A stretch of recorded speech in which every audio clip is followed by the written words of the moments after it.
Ugh! I'm so intrigued to see what happens because I feel like we're just getting to everything. Like I think the Charmony Festival's about to start. And it's gonna be wacko. Bianca, you need to go get some sleep? Yeah. Go get some sleep. We'll see you later. It was nice to see you. Thanks for dropping in. Just skip ahead a little bit in this part. I'll see how far there are no spoilers. What? What do you mean skip ahead? I just ate like 10 Oreos in a row? Bro, what are you doing? Go get some milk or something. It's Mr. Sunday! Hey, come over here! Kid, you need to calm down, dude. Mr. Sunday. Hey there! Okay, see the moon in the sky? It's about the size of the cap on my soul glad box. Excuse me. Drunken guest? Is here? It's Mr. Sunday. Sir? Did you just see the soul glad thingamabob in the, Sir?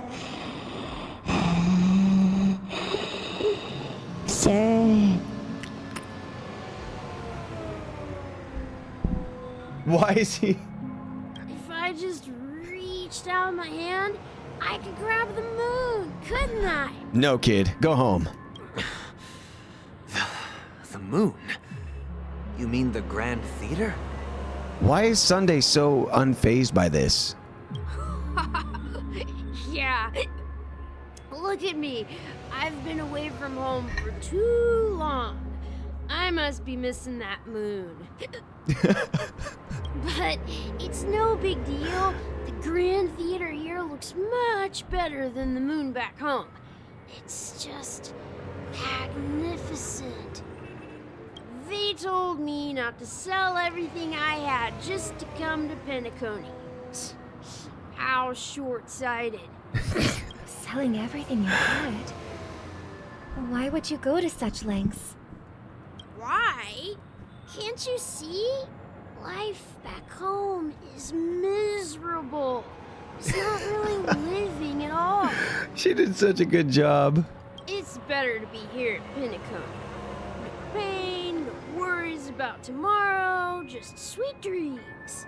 You can do whatever you want. I think I know who it That's is. what I call If Brenna were here, she would know her name. Now this is the life. I've heard her voice a few times. She's in Cookie Run as well, with Brenna. Is this truly living? Huh? She's so good. What did you She's say, so funny. young lady? I didn't quite catch that.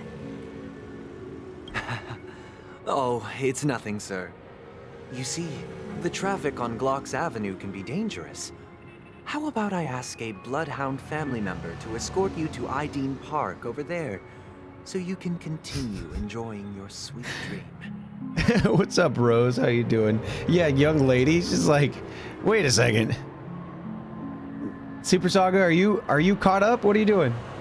You legit came for 2 seconds and I see minions. We steal that moon. What's happening? Mifty, you're so lost. Oh, yeah, that's a great idea. Wow, no wonder you were the leader of this sweet dream. You're totally a lifesaver. See you around, Mr. Sunday, and it was nice chatting with you. Tonight, we steal the moon.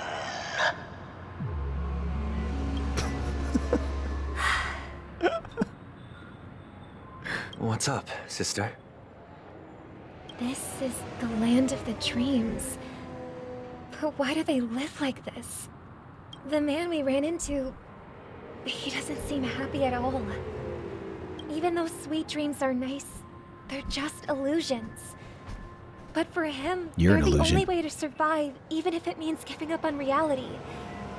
That's not really living at all. I suppose you have a point. But, in my opinion, that's how most people live their lives. Why do you say that? You think that man is not actually living, but that's not quite accurate. Even without Penacony, people create their own illusions called self-value.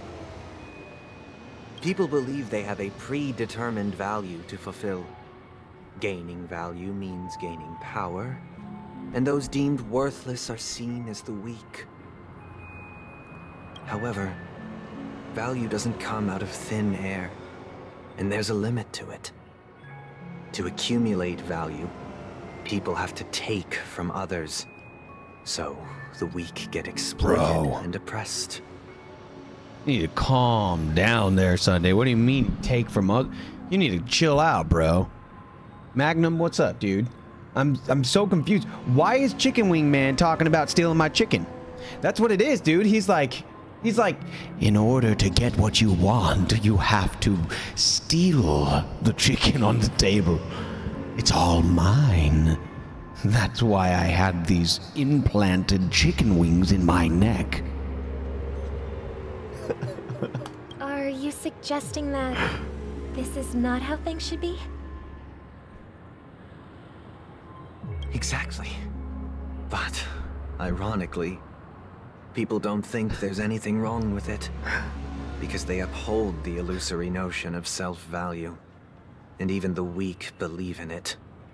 The survival of the fittest. That's where all the tragedies in the world come from. People come to the sweet dream in Penacony to escape from that reality and find solace. No tragedies exist here, only happiness. Although in its nascent form, isn't that the same paradise we yearn for in our dreams? Perhaps that man is just an exception. Let's not jump to conclusions. We should experience the dreamscape ourselves. Just as I did at Dreamflux Reef. Yes. Seeing is believing. I'll accompany you. The Dream Master hasn't shown up yet, so we have some time for a stroll. It's time for a stroll. Doot doot doot doot doot doot doot doot doot doot. Where am I strolling to? For real though, Robin's pretty cool. I like her fancy like ball gown she's wearing. It's really nice. She's fancy. Glad to meet you again, Robin. How are the preparations for the Charmony Festival coming along? We're all so excited about it. Pull for her then? No way. Am I going to be farming Boothill's character and Trace? Of course I am. I already have 50 of one of them. It's going smoothly. Thanks for making the trip to join the festival. You're too kind, Robin. It's a pleasure to have guests from all over the universe celebrating day and night. I can't stand being lonely or bored, so this jubilant dreamscape is perfect for me. You play in the background. But if this went on forever, would it get boring too? Nah, not at all. Who would get tired of having so much fun? Every day, you get to wear fancy clothes. I don't believe this girl. Explore all sorts of dream bubbles. I don't believe her. Indulge She's in lying. delicious food without gaining weight, and you never get old or sick. As long as you can afford a room, this place is the ultimate paradise. But you know that only a few things can be brought back trust from her. the dreamscape to reality, right? That's exactly why I don't plan on bringing anything back. Just enjoying the dream itself is good enough for me. I mean, I'm not one of those long-living species. I only have around 60 or 70 years in this lifetime, and there's so much to worry about. Being happy here is pure bliss. She's not lying. She's just sad. Oh, hey, look who's online again. Only in this sweet dream can I What's truly up? feel like I'm in control of my life and fate. Who would want to go back to reality after experiencing this bliss? It's giving dystopian future. Ka-chow. I see. I genuinely wish you all the happiness in the world. And I wish you a fantastic performance, Robin! I'm off to the Blue Hour for the ball.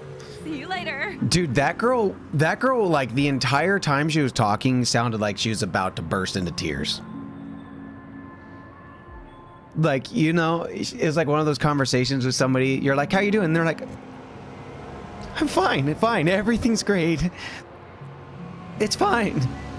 No, I'm good. It's like, are you,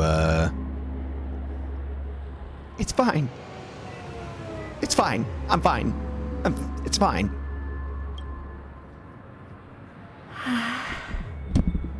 Seems like that guest's perspective didn't resonate with you either. She had a valid point, and I could sense her genuine happiness. It's just that... What you're trying to say is, she thinks she's in control of her life. But in reality, she's just escaping from reality and seeking solace in this sweet dream. Once she steps out of this sanctuary, everything will be lost. She was like power leveling herself, and then the servers went down, and they rolled back the servers like 12 hours, and like all 12 hours of gameplay are lost. Well, she did make mention of being able to afford a room, didn't she? However, the paradise in our dreams, it doesn't have to end. No. And the paradise we yearn for shouldn't be just a fleeting dream either. Welcome to Escapism 101, where you keep playing until you have a mental crisis. Hey, what's up, BJ? Yeah, we're doing good, dude. We're gonna talk to this quiet guest. Oh, who would have thought he's gonna be quiet? The scenery in this dreamscape is truly breathtaking, isn't it? I hope all this guy's dialogue is just ... Oh, Oh, dang it. Can't believe I'm meeting you in person here. What an honor. You're right. Even though time stands still in this dreamscape, it always feels fresh. I find something new every time. Should you know anything about this game? No, you don't have to. There's just a lot of lore. A philosophical mind. I hope I'm not intruding. Oh, not at all. Now, with little time left, I yearn for meaningful conversations, especially with someone as esteemed as you. Do you mind if we chat? Yes. It's my pleasure. Yes, I do. No need to be formal. Just speak your mind. You said, with little time left. Please, forgive me for being blunt. But is that why you came to Penacony? Yeah. I was part of a war, and while escaping from the Sarkosian mothership, I got exposed to some radioactive materials. And then, all my comrades died, and Poor guy. my hometown was wiped out by neutron bombardments. I couldn't bear to live with everything I knew gone. That's when I heard about a possible solution here, so... That's really came. sad. How heart-wrenching. I hope the family has been able to help you. They haven't. They have, Oh, and I'm truly grateful for that. my bad. They provided me with a comfortable room, the most advanced life support devices in the cosmos, and a stellar team of caregivers. My physical body is now in the dream pool, sustained by life support. The me you see here Oh, is jeez. whole, rational, and no different from any other person. But I can't say the same for the me in the hotel room. Wow. My true appearance. Huh? I hope you never have to witness it, Robin. Now let me ask you this: if they're going into this dream world and they're like his real physical body is just kind of laying down and is kind of like he's like a vegetable, he's in hospice or whatever. Why can't in this world they be whatever? Like, why does he have to be this old, like, hunched over man? Like, why? You know what I mean? Like Gallagher said he was 13. I don't know if that's true, but like that one kid was just like a little kid. You know what I mean? Like, why did he choose this form if he could choose any sort of form he wants to? You know what I mean? So, you'll be living forever in this dreamscape, right? Just being able to live at all is good enough for me. Whether it's in this dreamscape or not, well, I don't really have much say in the matter. My world has been torn apart, and my life could end any second. So, even if this whole place is an illusion, it's still my paradise, and I'll treasure every moment I spend here. Yeah, why aren't you choosing a Giga Chad mecha cowboy body for your freaking dream journey, dude? Come on, dude. Why? What are you doing? You're doing it wrong. You're doing it wrong. How I envy those everlasting things.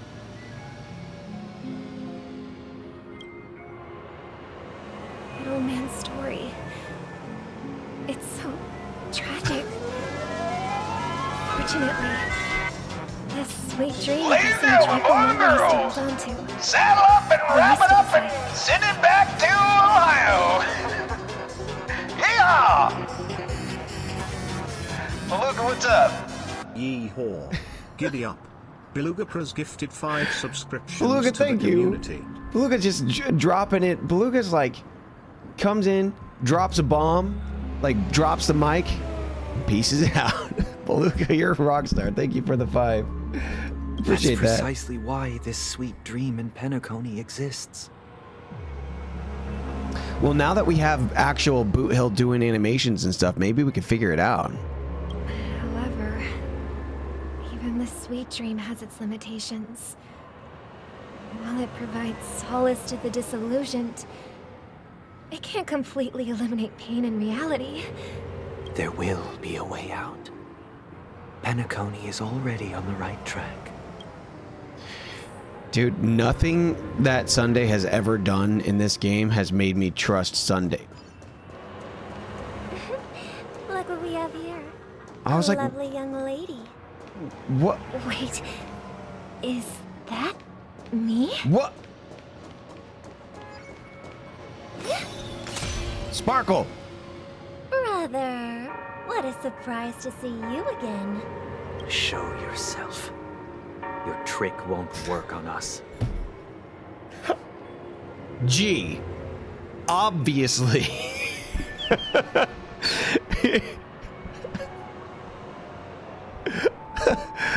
Show yourself. Your trick won't work on us. As he stands next to his sister. I'd heard that a skilled mass fool received an invitation too. That must be you, right? Did you enjoy yourself? Barely. The people here are way too gullible. A little bait is all it takes for them to bite. And they run away at the slightest hint of danger. In other words, they're naive and cowardly. Now that you've had your fill, it'd be wise to leave before it's too late. The music of the harmony doesn't tolerate discord. Bro, the timing of my chatbot to drop a Discord link the second that Robin said Discord. I'm telling you. We have some freaking AI is taking over. Robin has infiltrated my chatbot. What? Now that you have the real Robin, I'm useless? Oh, how disheartening. I've done so much for the family. She's like, yes, nobody can have such Discord.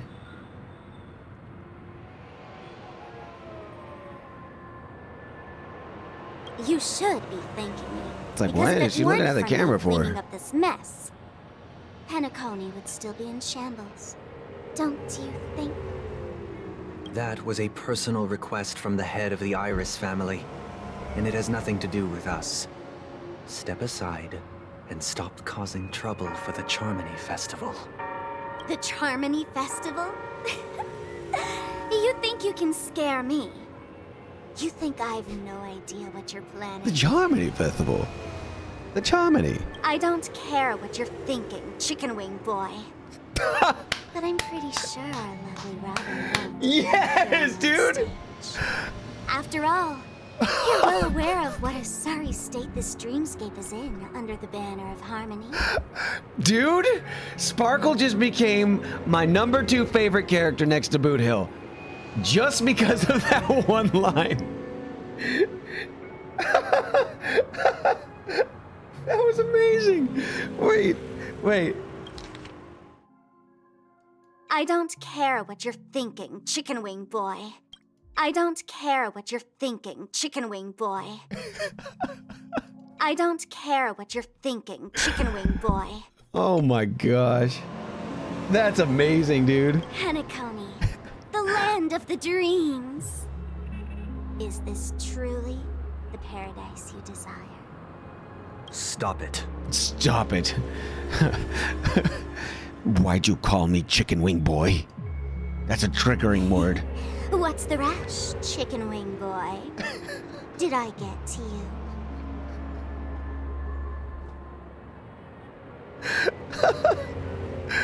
Oh my gosh, I love Sparkle. Sparkle's so funny. What's the rush, chicken wing boy? Did I get to you? Lizzie. Our paradise is none of your concern, masked fool. That's Leave now, hilarious. or the family won't tolerate you anymore. Oh my gosh. That's so good. All right. I'll go. But Robin, I suggest you seriously consider this. Do you really believe those living in dreams can escape pain and find true happiness? Well, I've done my part. And now I'm simply waiting for the fireworks to begin. Ah, she's awesome. Here, the last 2 gifts for both of you. And don't lose them. If by some unfortunate chance the Charmony Festival starts against all odds, remember to use them during the show. The thing about Sparkle is she has a lot of sense of there's a bit of evil happening there. There's a bit of evil happening there. Maybe that's why I feel like her and Boothill kind of relate. So I hear, you know what I mean? Like, I'm like, And it'll be thrilling. Bang! chicken wing boy. I heard a raven cawing in the distance. That's it so seems the funny. Dream Master will arrive soon. I hear a raving. The ravens in the distance, like, birdie, birdie, birdie, birdie, birdie, birdie, birdie, birdie, birdie. That's what the ravens sound like. Let's wait here for the Dream Chicken wing Master boy. to arrive. Okay. By the way, brother, I heard you no longer have a sweet tooth. Back when we were kids, you used to steal my desserts. Seems like a lot has changed during my absence. What exactly happened? You bet they added chicken wing boy thanks to you. We can all dream about that. We can all dream. Well, someone has to stay awake even in this sweet dream. But that someone doesn't have to be you, or anyone in particular. You're carrying too much on your shoulders, brother. The paradise in our dreams. It shouldn't be like this. Penacony is nothing more than a dream. It can't erase the worries and pain of reality, or bring true happiness. It only offers an escape from reality. Nothing more. So it's Ready Player One. Remember the old man we met earlier? Pretty much. Without this dream, he might have completely lost himself. That might be true, but even without Penacony, he could have chosen another path. As far as I know, The Intelligentsia Guild has been promoting their rehabilitation techniques for a long time now. That path may have been more Or Sword Art ordinary and Online. challenging, but now he is receiving hospice care in a comatose state, and his fate Sweet dream. is sealed. Is Penacony granting these people a future? Or is it taking it away from them? Well, don't forget this. Not everyone really has a future. The future for humanity is like the sky for birds. People mistakenly believe that flight is inherent to birds because they've never witnessed those birds crashing to their death. Do you remember how we took in that little Charmony dove when we were young? Yeah, we took care of it. Provided food and water, groomed its feathers. And later, when I decided to leave Penacony, I opened the cage and set it free. Despite the creepy gopher guy being like, take it down. It was like, whoa. Well, I didn't mention what happened to it in my letters because I didn't want to upset you. Bro, don't do that. Don't do that. Don't. Just let her, let it be. Let it be. Shortly after you left, it crashed to its death right in front of your window.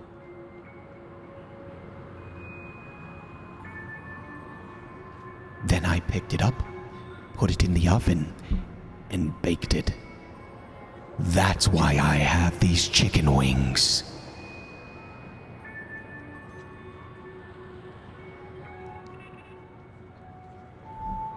I've solved it. I've the lore. That's why. I had surmised as much. I knew you wouldn't have avoided mentioning the bird for no reason.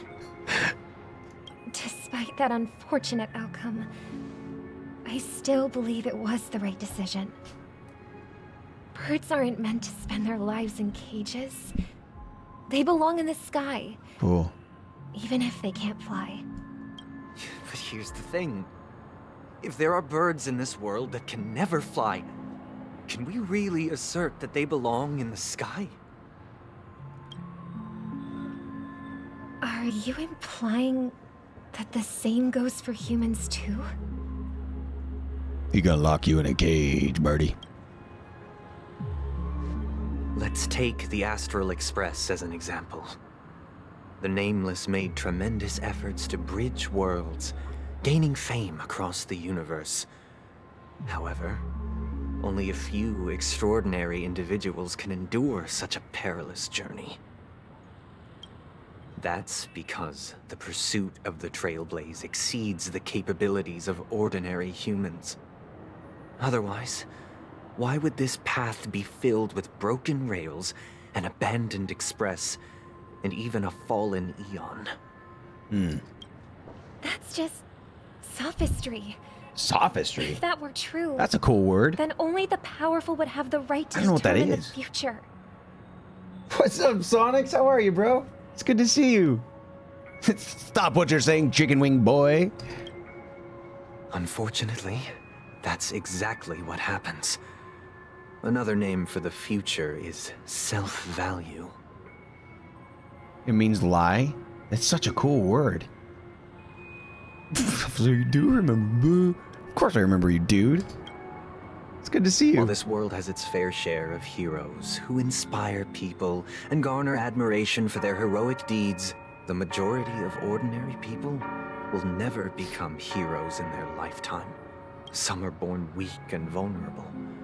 Some find themselves trapped in unfortunate circumstances. Some fall victim to malice and cowardice. When it comes to survival, everyone is equal. And the weak can only watch as their Bro. value gets constantly diminished by external forces. Nah. That's why we should care for the weak and support them as if their suffering were our own. That's what the Odes of Harmony have always taught us.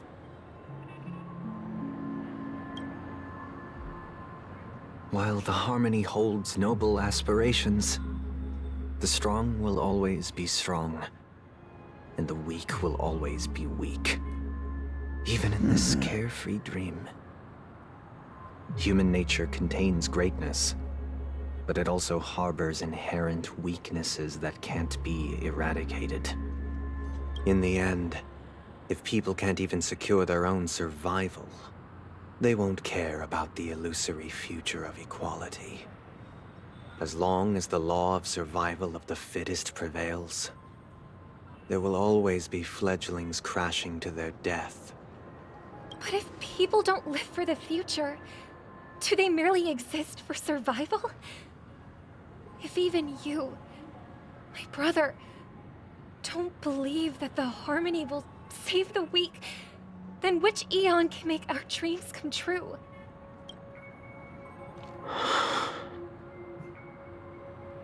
That's an intense breath.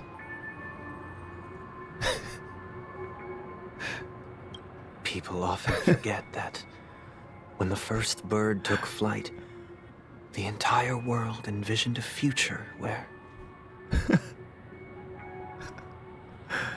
no more fledglings would ever crash to their death. Are you reading, sister? What are you reading? Oh boy. Mr. Gopher White gave me a picture book. It's about the story of the harmonic strings. If I could become a chord master, I'd like to summon Dominicus, the harmonious choir. I want to sing with everyone and spread our wishes so that all can feel happiness and joy. I see. Then I would summon the harmonious choir too. Don't you have a wish of your own, brother? Of course I do. It's just that it includes your wish and everyone else's. I long for a true paradise where everyone can find peace. Then, let's build a stage there and invite everyone to our performance so that both our wishes come true through the power of the harmonious choir. It's a deal then. Here, eat some chicken. Yeah, it's a deal. But how can I become a chord master? Maybe you will have to become a star first. I don't know why he said the chicken part, but I have so many questions. First of all, hi if you came in here during all that stuff and I didn't say hi. It's good to see you. This is crazy. Back sooner than I thought. We're trying to figure this all Any out. results? Yes. And now, it's up to us to forge ahead. Since he's already carried out his last wish, my final mission is complete. But pardon me if I sound curt. It's good to have determination. The path Mikhail left for you is not an easy one to tread. I mean, he didn't sound like Kurt, he sounded like Gallagher, so. Why else would he have chosen to sleep in solitude, staking everything on some nameless in the future? But you have the numbers, and in numbers comes strength. So that might just delay your inevitable a little more. Got any more encouraging words? March, just stop talking, March 4th. As I see it, relying on Welt's negotiations alone is far from enough. Regardless of whether the other party will be compliant, negotiating simply allows us to meet them as equals and won't grant us an upper hand. Penacony is our rival's home turf, and we already have very few chips left to play with. Rather than idly sit around while the family's got us blocked off, an offensive approach might be a wiser course of action. We're more familiar with the Stellaron's properties than most, and since it's the key to stabilizing the sweet dream, it's vital to the family's interests. But That's right. Whoops. As long as we pose a threat to the Stellaron, Thought either you with done words talking. or otherwise, we have a chance at gaining the upper hand. But the problem is, on the eve of the Charmony Festival opening, how exactly are we going to get close to the theater? Family security will be airtight, and if we brute force it, Even if we succeed, it's too risky. I think Firefly and Boothill could be good friends. They're both, like, vampire-y pale. They're like kind of polar opposites as far as their energies. So, no one's gonna say anything? Then I'll And raise yeah, my hand. they have the whole mecha thing going. I know the answer to this question. They could be good friends.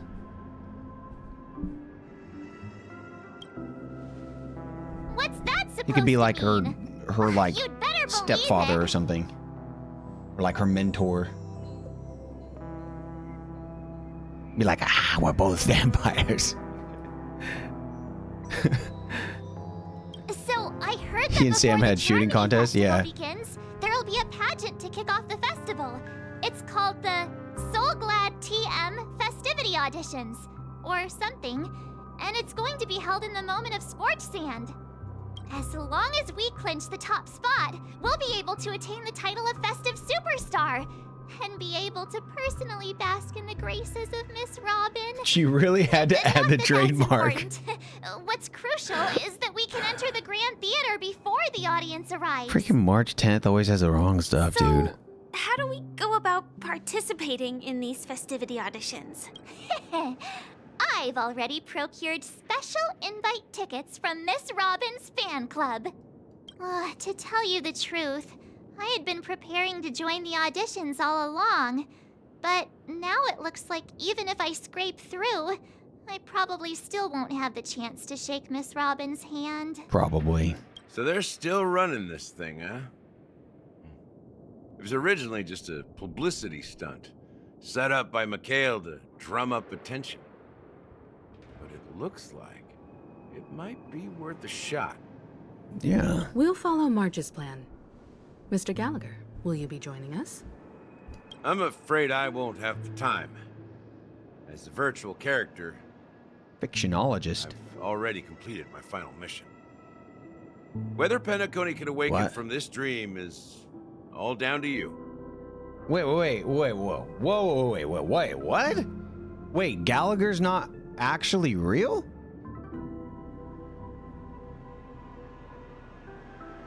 Is that what it's suggesting? He's just like a NPC?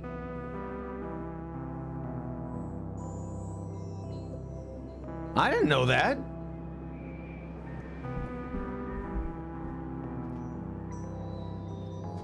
Some days I feel like I'm just an NPC. Listen though, real talk, I swear that everybody else when I'm driving somewhere in Los Angeles is an NPC. Like seriously, on the times where I'm like, oh, I have a mission, I've got to get to this, I have a quest, and I'm on my way, and then like all of a sudden there's like people like walking out in front of the car just like brainlessly staring at their phones. Brenna came up with this. Brenna's like, it's just a bunch of NPCs getting in your way to ruin your quest. And I'm like, oh gosh, I got derailed by a freaking NPC. So instead of getting mad at people, I just go, freaking NPCs. Just all the freaking time. They're just in there. They spawn in the world to just get in the way. You know what I mean? Should we ever cross paths again? I'd love for you to visit the Express. But if he's virtual, how is he going to get on there? All right. I'll have to add to that data bank of yours you've got on the Express. So is he like Yoda? Like, is he like an Obi-Wan Kenobi? Like, how are we seeing him on the Express if he's like a virtual character in the dreamscape? I'm real confused. And Miss Firefly, we thank you for all your support. We're faced with a formidable enemy. As long as the Astral Express and Stellaron Hunter's objectives are aligned, we're willing to cooperate with you. We've already come this far together. I'd like to join you for the rest of your journey on Penacony. I'm pleased that we can finally fight shoulder to shoulder. I couldn't ask for a better ending. This is also the spirit of the Trailblaze. Now everyone, let's prepare to move out. Where are we moving? Where are we moving out to? Blade? Why does it say Blade there? That's not Blade.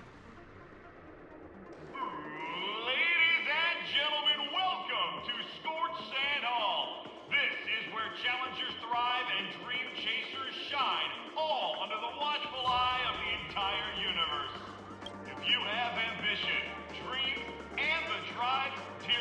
Hey. The next superstar of Penacony's Charmony Festival could be you. Oh, wow, they've really outdone themselves. Oh, I'm starting to get excited. March first, stop talking. Listen to the music.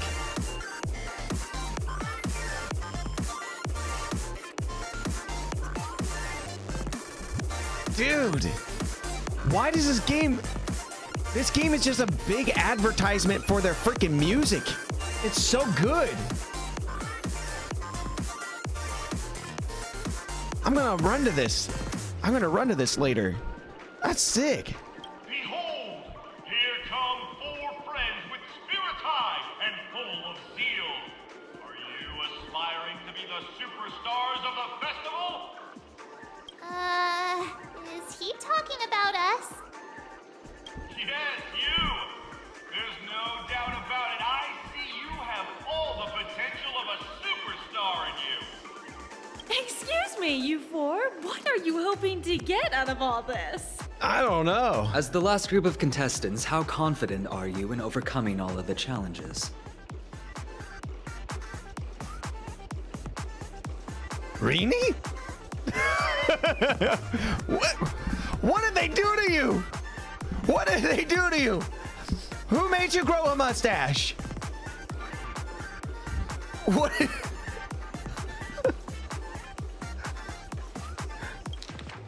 As the last group of contestants, how confident are you in overcoming all of the challenges?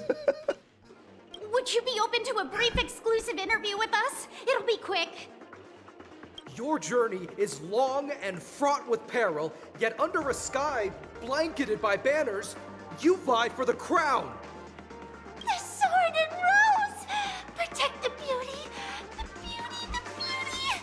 Magnificent and majestic! A knight's head is hard as steel. Brotherland's focus is stubborn as a heel. We don't all have to be winners, but if we don't have fun, we'd all be sinners. People are pouring in. Kinda feels like all sorts of baddies are showing up. Let's get in there quickly and enter the competition. Ladies and gentlemen, please make way. Make way. Coming towards us now is one of Penacony's top 10 wealthiest tycoons and the soul-glad business empire's founder, Mr. ID. I wish that they went the Soul Glad trademark. I wish that they just put that in there. Allow me to introduce myself. I'm the director of Soulglad's factory, Ideen Lena. My 4 friends, introduce yourselves to the audience across the cosmos. That's a quiet old veteran guy. Hello, everybody. I'm Himiko, a nameless from the Astral Express, and these are my companions. Don't you guys need to hide your identities? Can't hide it anyways. Penacony is plastered with our posters. And because the Astral Express is so well known, the family won't dare to make any rash moves. Hello, everyone. I'm Andrew. That's March. Hello, everyone. I'm March 7th. Hello, everyone. There we go. I'm Firefly. I am also an ordinary girl who enjoys adventures. Heck yeah. And I like to party. So it's a bunch I like of that, everybody. nameless And guests. I like to party. This final face is bound to be spectacular. I also Time like is to precious. party. My 4 friends, come with me. What was that movie? What movie is that? Grab a bottle of Soul Glad and make your dreams a black. Oh, it's Hot Rod. It's Hot Rod, yeah. It's like, no, you can't say that you also like to party. Well, I just said that I like to party.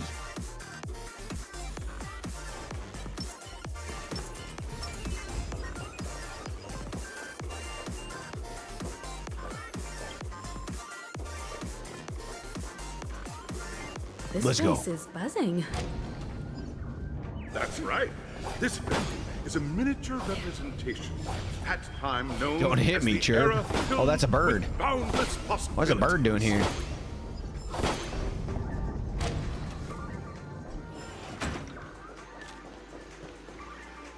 Grab a bottle of Soul Glad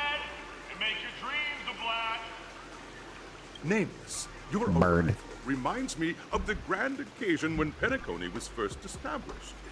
I was still a young, bright-eyed lad back then, lured here The by birds the for Jade? watchmaker's Oh, I gotta go hands, back. full of zeal and ready to make my first fortune in life. Once, during a particularly grueling day, I passed out and was resuscitated by a drink from Mr. Sousa. That sweet taste has since been etched in my mind. Bye, Virak. That was what drove me to create the Soul Glad that we all know and love today. The dream-chasing era was truly a wondrous time. Oh, I miss those days. And the watchmaker. Scorched Sand Hall is my homage to that time of boundless possibilities. I wholeheartedly hope you make it to the finish and emerge as the next superstars of Penacony. Now then, is there anything you'd like to say before the competition officially begins? Yeah, what's going on? Can we get the ball rolling? I ain't got all day, capiche? I love the weird responses. There's that swift and decisive trailblazing spirit. How about you, Miss Martin? Nah, I'd win. Hello, everyone! Next up, get ready for the Mega March 7th adventure, where I'm going to break the speedrun world record! Trailblazing into the uncharted and challenging Who are you the talking limits. to? That's Miss March 7th for you. How about Miss Firefly? Is this, are we practicing or something? I hope that by the end of this journey, everyone will have achieved the outcome that they hoped for. Ah, a wonderful wish. Dude, I hope it goes to the Trailblazer. What are you expecting from your team? And it's just silent. Safety first, everyone.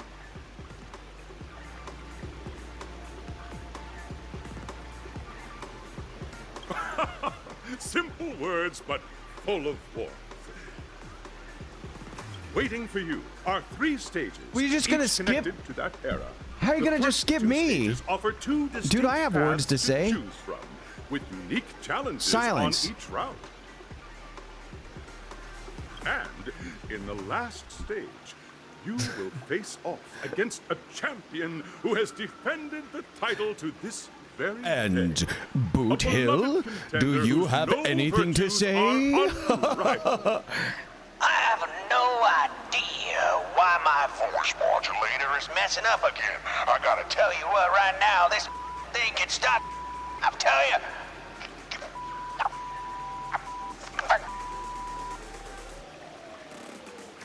Okay, Boothill. Strange. Those are the rules. Simple. Everyone clear?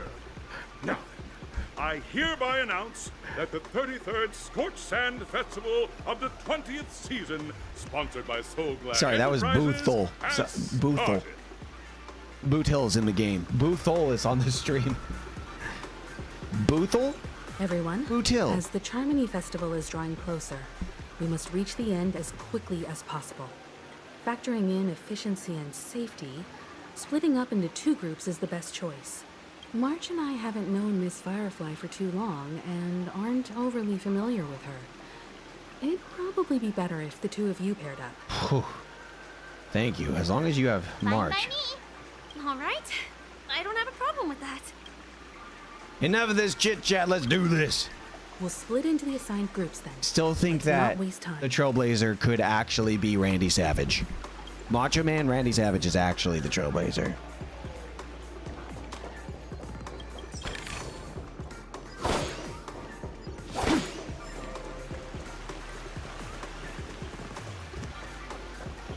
Bird.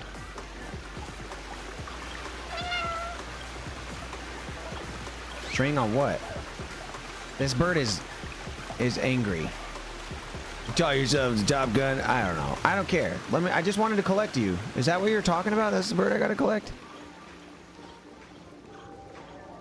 Welcome to the first stage of Soul Glad Enterprises' 33rd Scorched Sand Festival of the 20th season, Dream Play Fantasia. In this stage, you can choose between two challenges: the School of Acting or School of Action. I went to school for acting, so we do not want to do that. In the School of Acting challenge, you have to complete 3 Definitely should go performances action. from 3 scripts and move the panel judges. In the School of Action challenge, you have to defeat 3 groups of enemies convincingly and reach the end. Maybe I should do acting. Now, make your choice. After my team, I don't know, dude.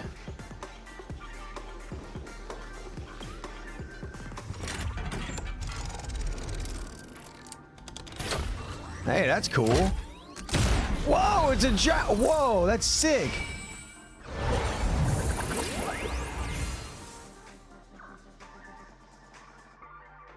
Dude, that was cool.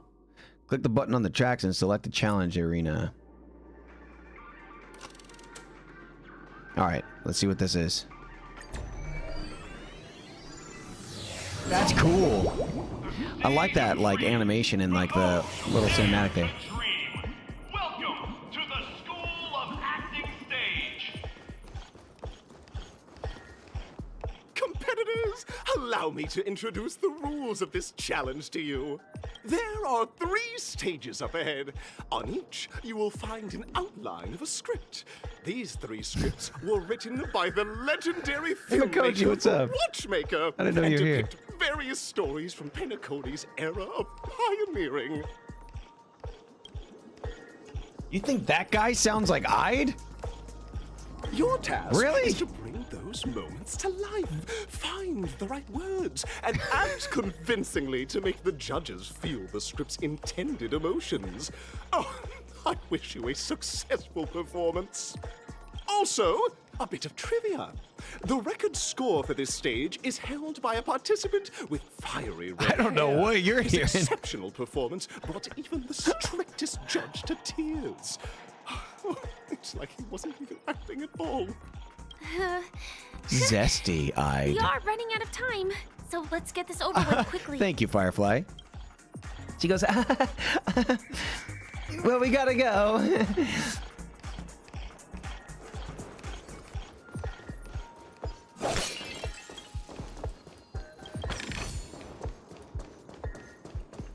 Did you get through all of it, Himikochi?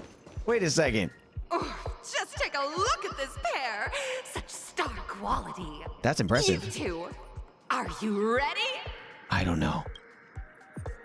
Ready? Envision that you both, driven by the spirit of exploration, are arriving at the land of dreams that is Penacony for the first time. But instead of lush lands, you find yourselves amidst swirling sands and desolation, far from the paradise the watchmaker described. Okay. You're driving an old clunker through the wilderness of the dreamscape. An old clunker. Braving the cold wind, choking on the dust. And suddenly, a fierce memory zone meme blocks your path.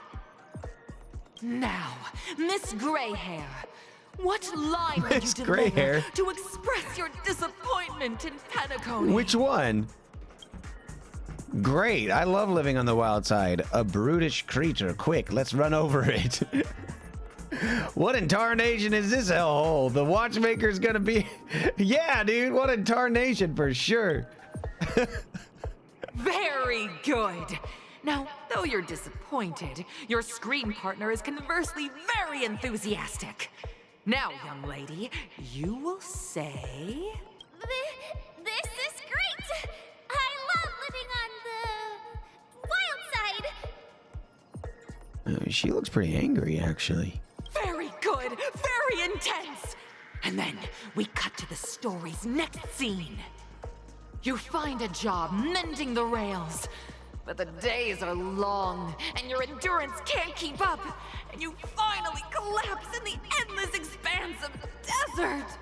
Suddenly, sweet rain falls from the sky, wetting your lips and rousing your spirits. Now, Miss Greyhair, what line will best express your surprise at this moment? Wowee, Penacony, my Penacony, you truly bound me with opportunities. Just let me die of thirst instead. Perhaps we were never meant to succeed. Let's go number 2. That's not right. Actors pretending to be average girls pretending to be bad actors. Perhaps we were never meant to succeed. We're already at the next scene. Oh my gosh, I didn't know there was a wrong choice. Have you ever heard of yes and? Come on, what is this? You're supposed to just go with a bit, Firefly. Golly. But at this moment, your partner yet gazes into This the acting sky. school sucks. Both her eyes closed. The raindrops fall, blurring her vision, and she tragically says, Perhaps we were never meant to succeed. Right? That's the wrong choice. That's the wrong choice. Fantastic! Both of you have an incredibly solid foundation in dialogue delivery. However, lines aren't everything in a performance. Please continue this story on the second stage. Up next, you'll be challenged with a body language test. I hope these tests won't take too long. Cut to me in my living room like, oh, this body language quest is gonna be real hard.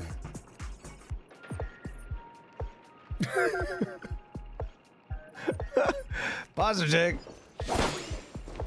Body language quest is gonna be a really hard one.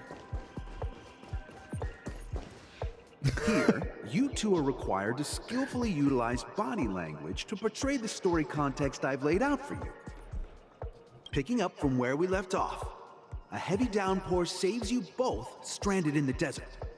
This rain quenches the anger in your heart. You look to your companion, now completely devoid of fighting spirit, wanting to comfort her. At this moment, what should you do to make her laugh? That look of like, what are you gonna do? And then you say something and then it's wrong.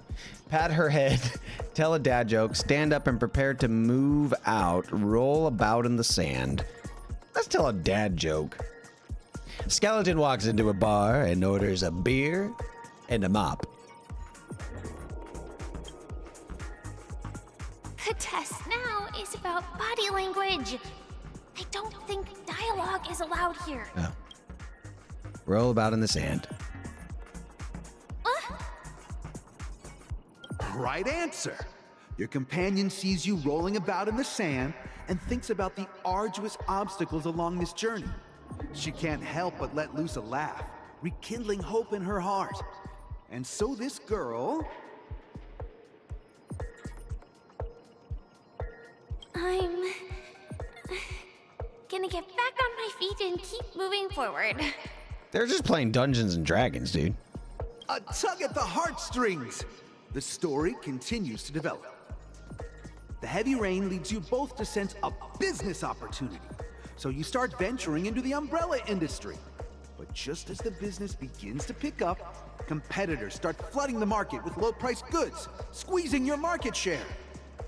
You have no choice. The goods you stockpiled at high prices have to be sold at a loss. This is a pretty self-destructive move, which drives your business to the brink of bankruptcy. At this moment, what would you, who refuses to admit defeat, decide to do? Leave dejectedly. Get on my knees and grovel. Stand up and smack the table.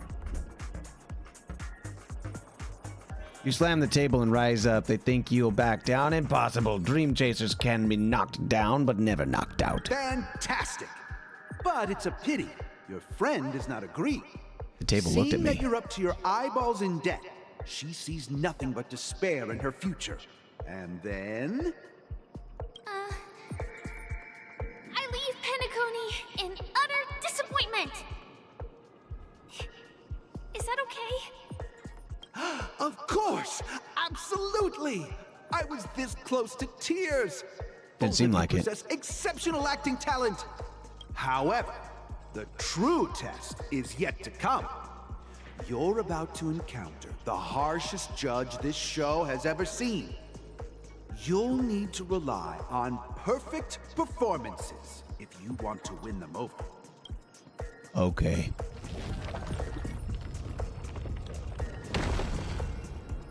I should have chose the fighting path. Woo!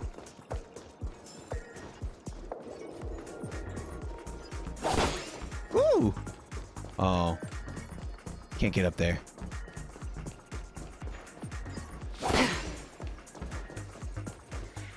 Welcome to the final stage. Actually, all the scenarios that you previously encountered were all from the film Once Upon a Time in Dreams. Oh, what a great film. Two So good. companions arrive on Penacony with nothing but a dream. Their desire for achievement is met with continuous setbacks.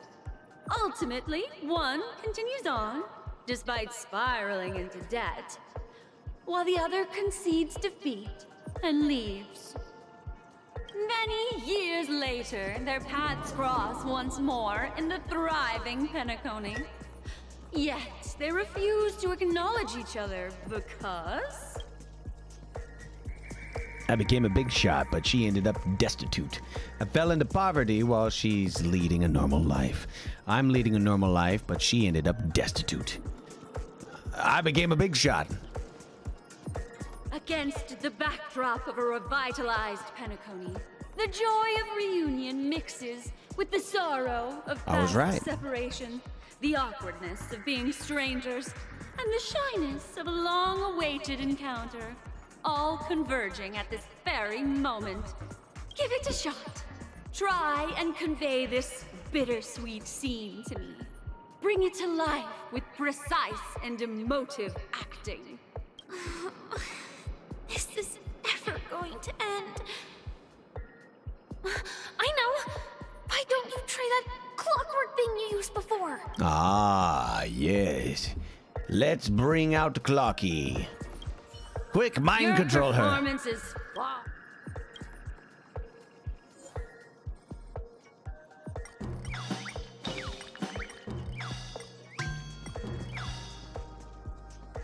Let's go angry. Ah, yes, gaslighting. Yes, of course. Cut! I did not think she said cut with a T. See you. Yes, A moving mogul on. who went from rags to riches, treating a former companion with such disdain. I was like, It just Wow. makes my blood boil. they made me say fork? Huh? But we haven't even done anything. Is her imagination running wild again? Brilliant! Your portrayal outdoes the original. It's simply beautiful. She's in love. We have passed the test. We ought to hurry up. The Stellaron is at stake. Bro, first try. Angry. I don't know why we passed the test, but we did. All right, cool.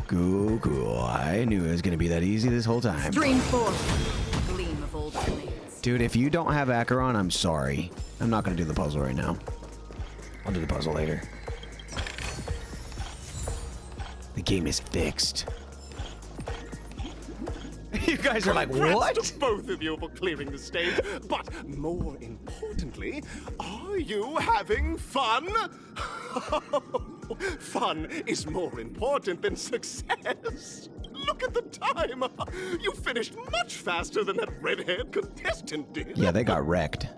That red-haired contestant. Who is that exactly? Himiko. You'll find out eventually, but only if you clear the next test first. Welcome to the second stage of the 33rd Scorched Sand Festival in the 20th season, sponsored by Soul Glad Enterprises. Gunfire time! I wish they had You the have the trademark. option to choose Gunfire and undergo Brother Hanu's trial, or Time, where you'll face Clocky's trial. And now, We gotta do another one of these. Select the challenge arena. Skadoosh.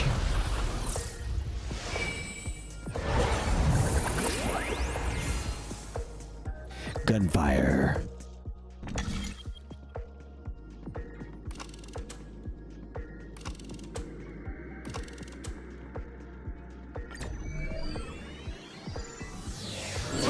That's right, boy.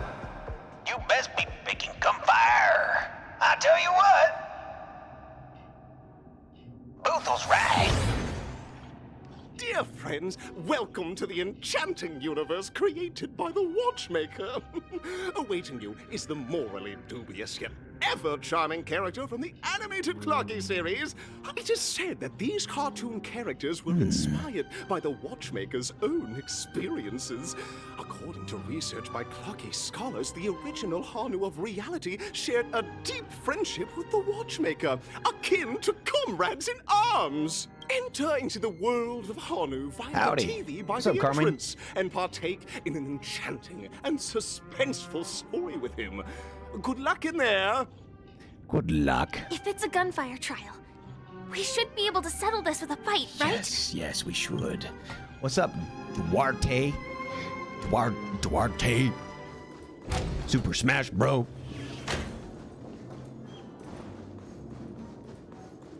Ready? 1, 2, 3. It's morphin' time! Bird.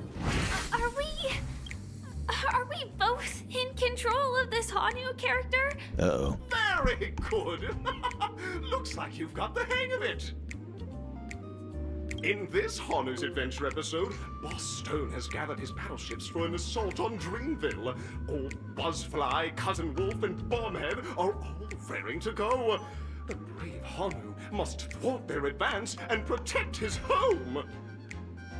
Alas, Hanu presently is ill-equipped to fend off the malevolent mischief makers, which is why he is preparing to seek out the Puzzle Gentleman's aid. Bring me in. Beam me up, brave Scotty. Hanu. You look like you could... Long time no see, Hanu. You look pretty stressed out. How about an intense and thrilling... Bro, you need to calm down. Let out a really cool sounding You let out a cool It might just be the coolest in history. Oh my! Are you telling me that Boss Stone has rallied the villains to seize Dreamville? Listen closely, Hanu. I'm aware you're in need of a suitable weapon. Is that and shampoo? I also know there's one just upstairs. But you know what? You'll have to play an exhilarating round of Dream Jigsaw first. No Jigsaw, no moving forward. Oh, this is it's so extraordinary. You let out a really cool sounding Now scurry along, Hanu. But tread I just like that he's just like Two ne'er-do-wells are also eyeing those jigsaw pieces. Either outsmart them with the quick knockout, or ensure they don't catch you in the act. He said fudge I you. can't wait to see you finish the dream jigsaw. Best of luck, Hanu. Thanks, Let's friend. stay alert and make sure those monsters don't spot us. Oh, dang it. Oh! Holy. Look up there. If we can push that thing down, do you think that would do the trick? Oh, I see. Don't.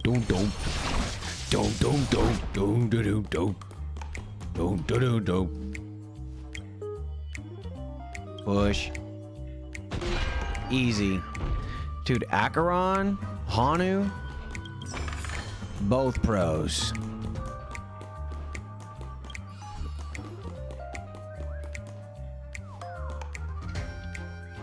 Bird. Birdie. Hello, birdie. Bird. Let out a really cool sounding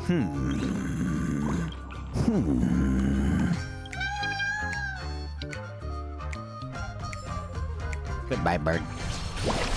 Goodbye, bird. Hello, bird. Hello, bird. Oh, Dude, wait a second. Wait. I thought I took that guy out. Oh, I did. Finally, that's all the jigsaw pieces. What's that? Let's hurry back. How do I get that? Yeah, whatever. Let's go finish this puzzle. Bring it on.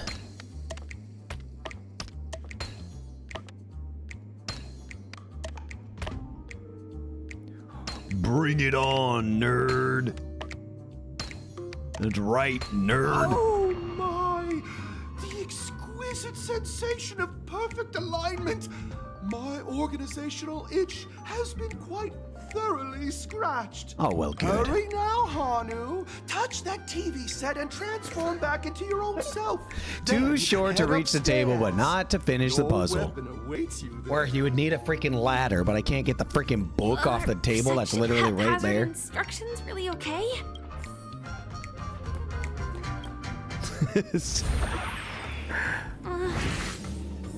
Disconnecting from that thing so suddenly has left me feeling slightly disoriented. Bird. I grabbed a bottle of So Glad.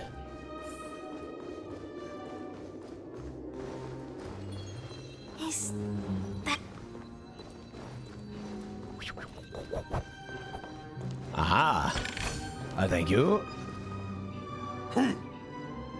He's alive. What are you talking about? What exactly is he talking about? Tick-tock! It's time for me Bye, Ruin. to make an appearance! Ruin May. Clocky! Wait, how come you're here? Clocky?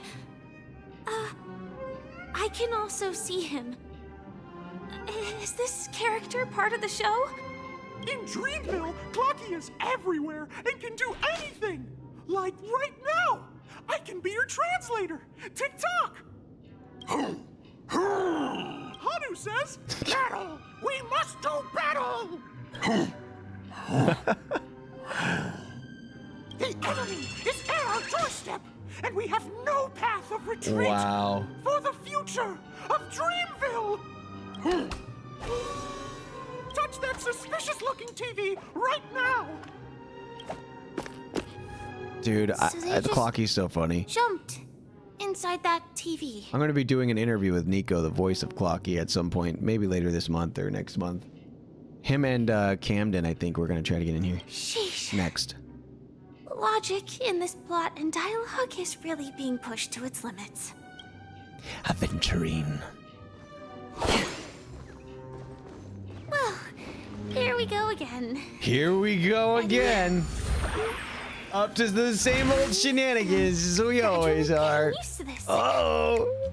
Oh, last we saw, Hanu was preparing for battle. Suddenly, he hears heavy footsteps coming from the hallway. Malevolent mischief makers have broken into his home. No. Sam is voiced by Aiden Rudd, and Clocky is voiced by Nico. I don't actually know his last name. But brave Hanu won't go down. I should know without his fight. last name. He instantly sprints for the storage room, ready for a do-or-die showdown against the baddies. But we still don't have any weapons in hand. Guess what? Hanu's favorite bazooka just so happens to be in that storage room. So get a move on. Hey, Simmy Froggy, thank you so much. I appreciate that. I'm glad that you're having fun on the patch. It's nice to see you. What a coincidentally convenient plot twist. It'd be even more awesome if the organizers allowed me to wear armor. Here we go. Is there any other drama in that room? Hanu doesn't do the quick back and forth very well. It's behind the shelves, right?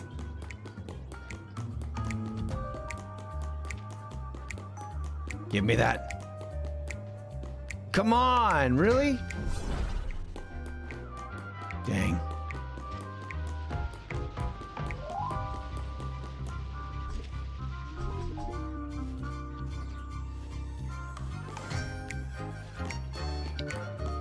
Hmm. There's something this way? Like... He wasn't lying. Oh. There's actually a bazooka here. Yeah, let me... I gotta pick up that bazooka? Why couldn't I pick up the other 5?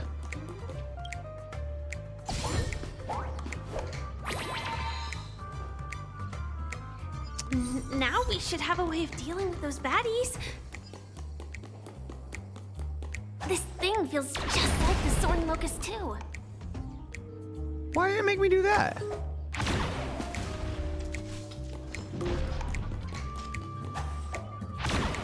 Skadoosh.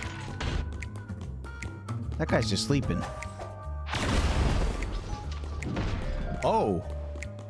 Got him. Yes. The Boothill. Wait, you realize the bazooka looks like Boothill's Looks like we've got bullets? more company. What?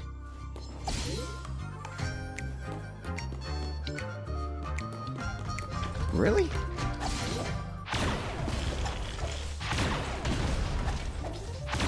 Denied.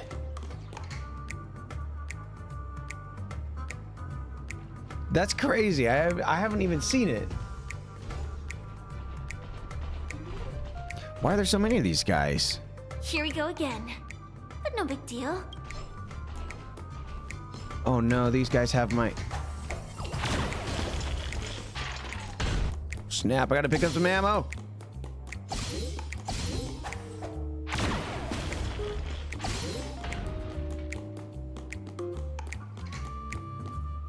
How am I supposed to get over there?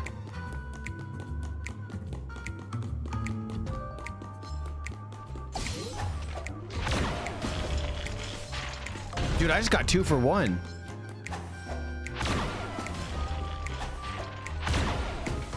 How did that miss?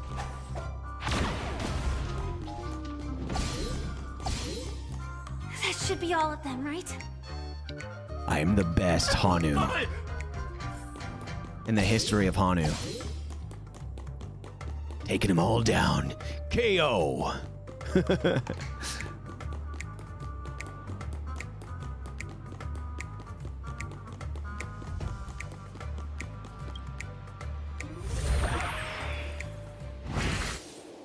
Well, that's that. Never mind. Let's hurry over to the next stage. I liked that one. I like that one better than the first one.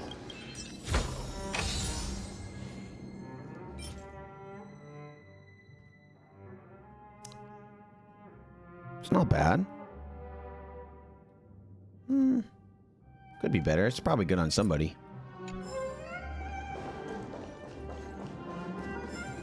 Yoink.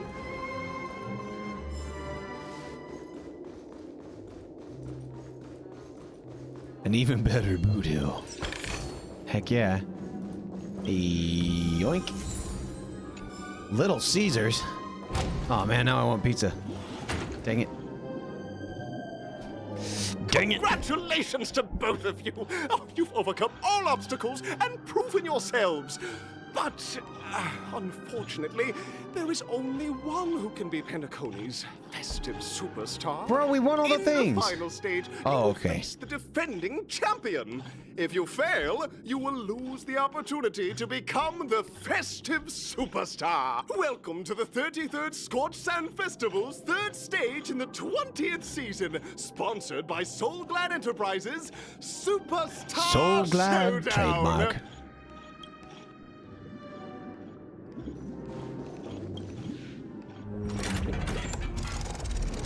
Skadoosh.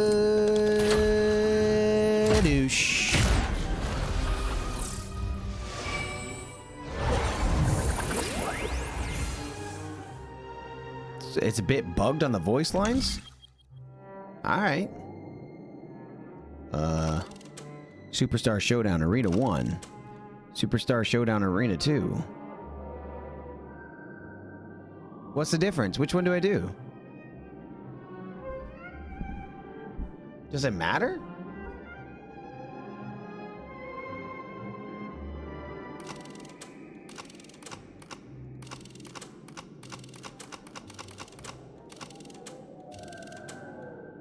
think it really even matters. All right. Well, let's go one.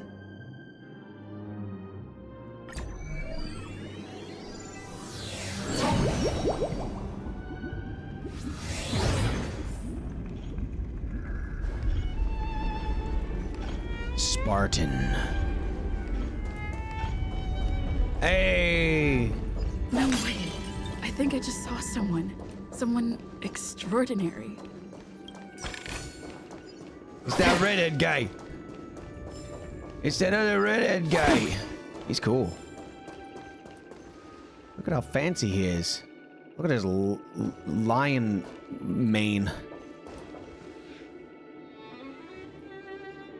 Please wait, my beautiful ladies. By the glorious light of beauty, I never thought I'd see you again in such turbulent times. Your kind faces are as spring's gentle breeze, bringing solace to my scorched heart. Are you a knight of beauty? Aww.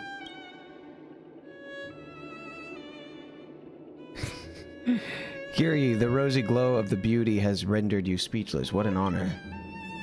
Upon hearing the impending festivities, I command the one and only to bring me to Penacony with full haste. Alas, in a cosmos unguarded by the beauty, disorder prevails, thus my passage was delayed by tending to the sick and injured. Fortunately, the mini rabbit, mech pilot, stray cat duelist, galactic ninja, and quad drive Intellitron, along with the 32 other soul in distress, all emerged from their predicament safe and sound. I then led them all here to reveal the harmony with the countless other splendid beings. Is this the beauty? It's dazzling. What the heck? Why are they so obsessed with him? No, I'm reading it as plain and boring as possible because I don't even know how Argenti sounds. I do not deserve such praise. Unfortunately, that dashing IPC ambassador whose radiance matches that of a beautiful peacock remains in a woeful state. How I wish he could, or he too could partake in this splendid occasion. Okay, let's get back to business. Since the fate has brought us together, it stands to reason that you both seek the accolade of the auditions victor, correct? Though upon arrival I was once mistaken for a towering silver-armored fugitive with fiery red flames, due to my lack of eloquence, it matters not, for all these trials stem from the land of dreams' beauty. What matters is that I now stand before you. Our paths have crossed. I, Argenti of the Knights of Beauty, am humbly requesting for a battle in the name of the Code of Chivalry with you both. Wow, he's so like, knightly. If I'm fortunate enough to emerge victorious, kindly grant me passage to the crown of victory and recognize that. Idrila, the beauty, is the most peerless beauty of them all. Oh, now we're fighting.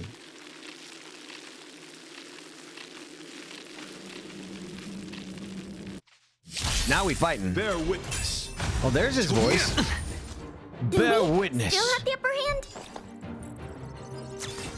Rise to the challenge. It's on me. I actually have to fight this. This is making me fight. Another journey begins. I haven't actually had to fight for a long time. Enemy data net markers activated. Time for a good old counterattack.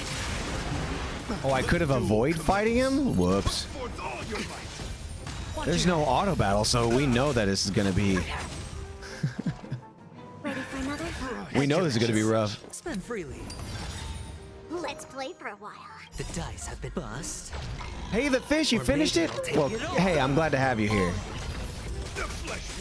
I weep for the departed. It too shall fall. 107. Yeah, this isn't that bad actually.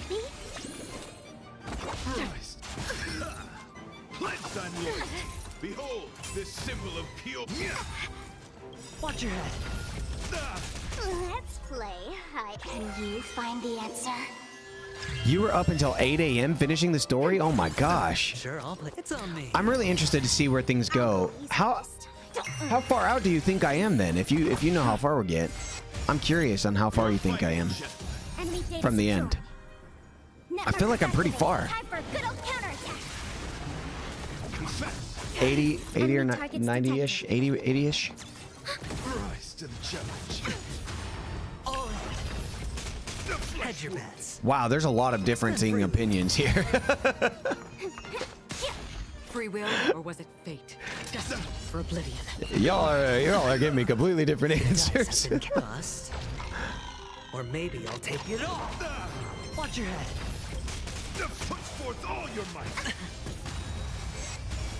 Yeah, but I've been watching everything. I've been watching it all. I'm gonna get as far as I can today. We'll see how far we can do. I'm a little bit under halfway. This is under halfway. Enemy data network What? activated. Time for a good old counterattack. Rise to the challenge. It's on me.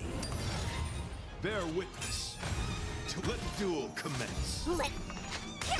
Another boy. journey begins. Can you find the answer? Still waters of oblivion. Can I use her ult yet? Commencing support. Pledged on loyalty. Like that. Put forth all your might. No dirty trick. Watch your head. I don't skip through any dialogue, Steph. Spend freely. What are you talking about? No, I actually haven't skipped through like any dialogue this time. Like that, huh?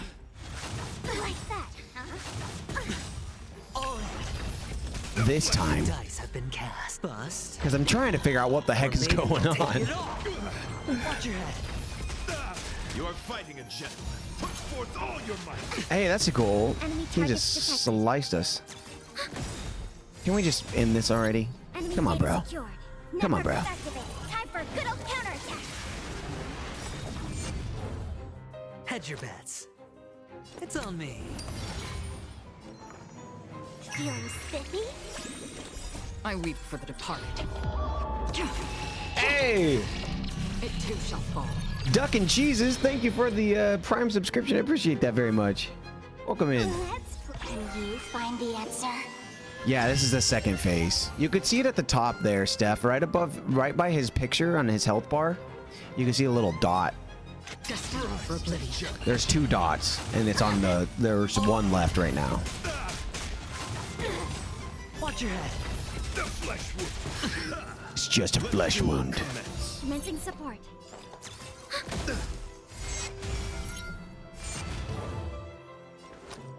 Spend freely. The dice have been cast. Bust. Bust? Or maybe I'll take it all. Bro, this fight's taking forever. See, this is why I need auto. Still waters of oblivion. Confess. Put forth all your might. Watch your head. Yeah, if I didn't do my story now, I would be a full like week and a half behind on finishing the story and getting all of Boothill farming materials. Time for a good old counterattack. Rise to the I weep for the departed. It too shall fall. Oh, come on. Yes. Good night. Rocked. Dude, look at my health. Freaking Aventurine is busted, man. Like, so broken. Didn't even hurt me. Go forth, my dear friend. Oh, here, let me, Boothill will read it. Beautiful miss. The audition's crown is yours to claim. I shall remain here gazing from as far as you bask in the limelight, joining in the audience and offering you the most heartful cheers and applause. We don't have much time. May fate allow us to Boothill. meet Good, again, Night of good job, Boothill. In that case, let's make our way to the end. Penacony's really thronging with talent. I hope we make it in time.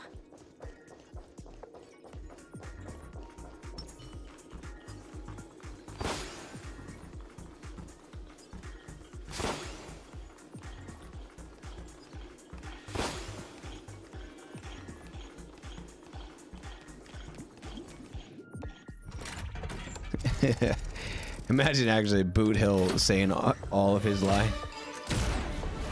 Hey! Hey, thank you for the subscription. I appreciate that. Freaking dialing it in. Hamikatsu with the Prime. Got the hype train. Giddy up. We just won the challenge. Thanks for the hype train. Dude, we're look at all the Congratulations to the Galactic Baseballer and Firefly on becoming this Sports Sand Festival's You know, it'd be really nice for those balloons is if you had somebody with, I don't know, say a pistol that can just shoot them from afar and you didn't have to like get close to them, you know what I mean? You know what I mean? Wouldn't that be cool? Wouldn't that be really great?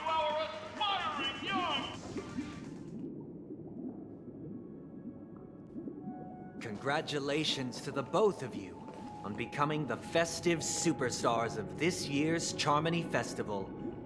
Before entering the Grand Theater, I, on behalf of the organizers, extend my sincere congratulations to you, wishing you joy under their radiance. What are you doing here? You already worked things out with the Dream Master? All I get are sincere congratulations. Where are my stellar jades? Yeah, dude, chicken wing boy, where's my stellar jades? Your endeavors are worthy of extra recognition, and I've taken steps to ensure that. However, this reward is not a material one, but rather the opportunity for an open and honest communication between us. Yay. As previously promised, my sister, Mr. Yang, and I have met with the Dream Master. We delved into the truth about Penacony and its Stellaron, and have come to a consensus. Both I and the Oak family cannot acquiesce to your request. Just as expected. Take him down. We acknowledge the perspective of you, Nameless. Penacony does require change, but not as you propose. The planet of festivities cannot and will not revert to a place characterized by chaos, disorder, or anarchy. Through your journey of overcoming obstacles, you must have glimpsed the essence of that era. The vulnerable ruthlessly eliminated, equality non-existent, common folk living precarious lives, eking out a dreary existence.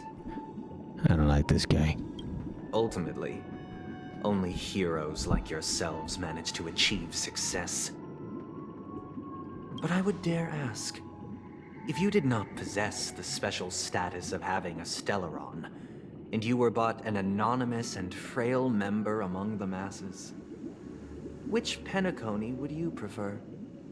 A dystopia for the survival of the fittest, or a sweet dream paradise for all? No, why are you asking me?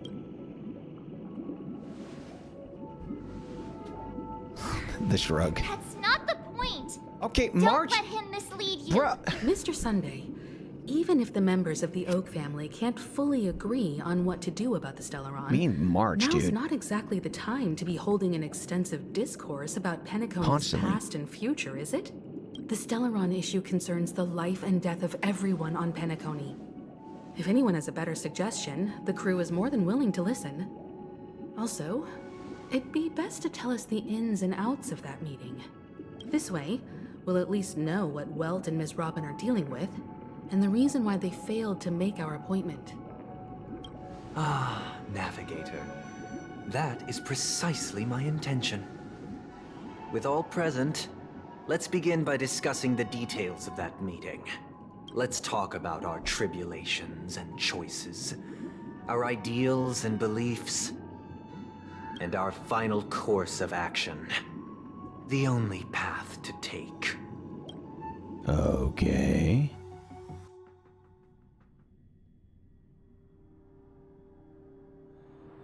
A while ago. You mean to say that for the longest time, there have been scoundrels who would use the Charmony Festival that I have bequeathed to the masses as a tool to realize their ambition? It's the bird. The bird is back. Indeed, Dream Master. Once the Charmony Festival begins, the Stellaron's powers, along with the song, will be broadcast across the entire planet of Penacony. And then everyone in their dreams will be unable to awaken. Oh, snap. This is indeed surprising to me. The dreamscape is maintained by the collective effort of the 5 families. If someone were to use the Charmony Festival to recklessly disseminate the power of the Stellaron, this individual must hold a position of great authority. Sunday already did cook the bird. Do you have any suspects?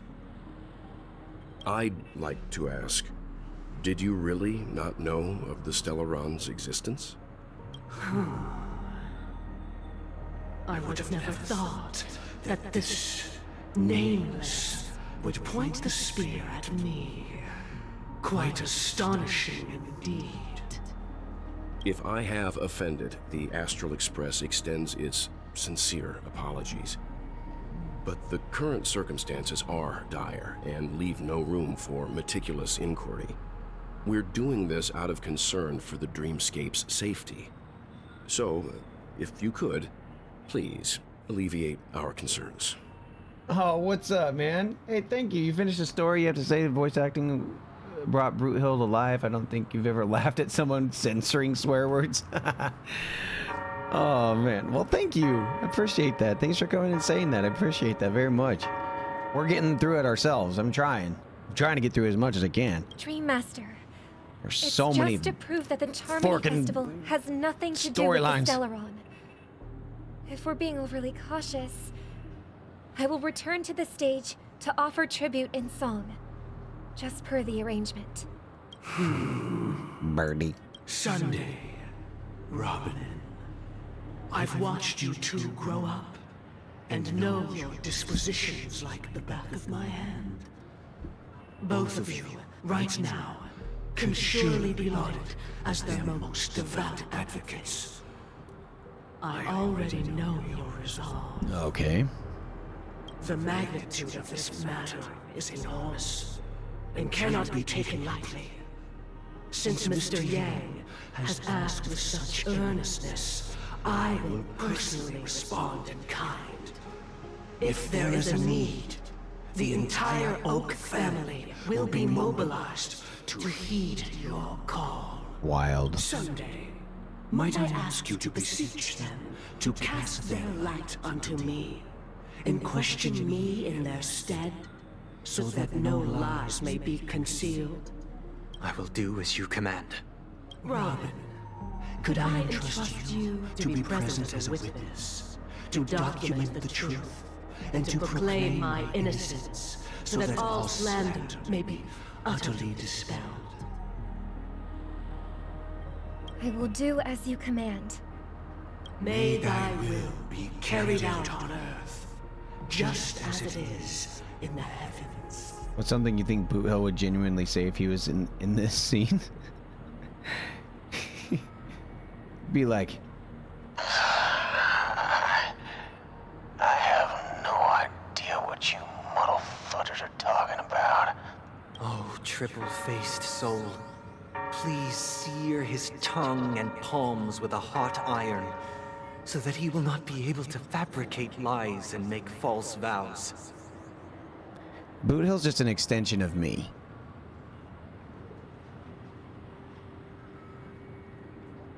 Because I've got no idea what's going on. Let us begin. There is nothing else to prepare. Understood? Oh, gosh. Question. Oh, no! Have you devoted your life to your god? Where Never did you worshipping put other my gods? KFC? Naturally. Do you love your god as you do yourself? Always heeding their admonishments? Naturally. Have you strayed from the path expected by your god, betraying their name? Do you go to the salon and put dye in your hair? Or is it naturally like that? Never. Have you ever been inordinate with your Never. asks of your god? Coveting more than the foundation of the creation itself? She countered me. Never. Then, a final question. Do you swear to fulfill all vows, past, present, and future?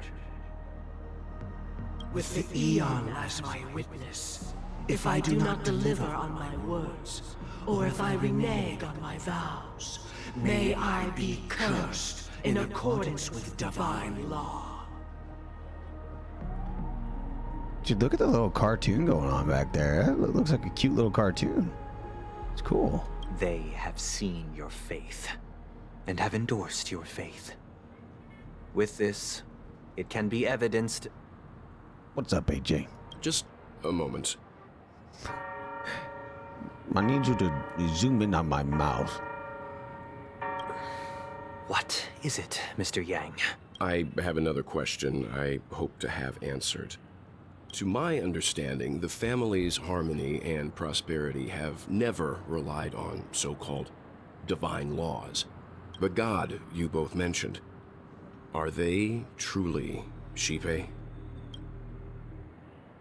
Mr. Yang should know that those belonging to the family toil together as if they were kin, embracing solidarity and unity under their light. All duplicity is laid bare before the harmony. Such a delicate and complex symphony. Bert. Which other god could perfectly harmonize this, if not for the great one? Xipe.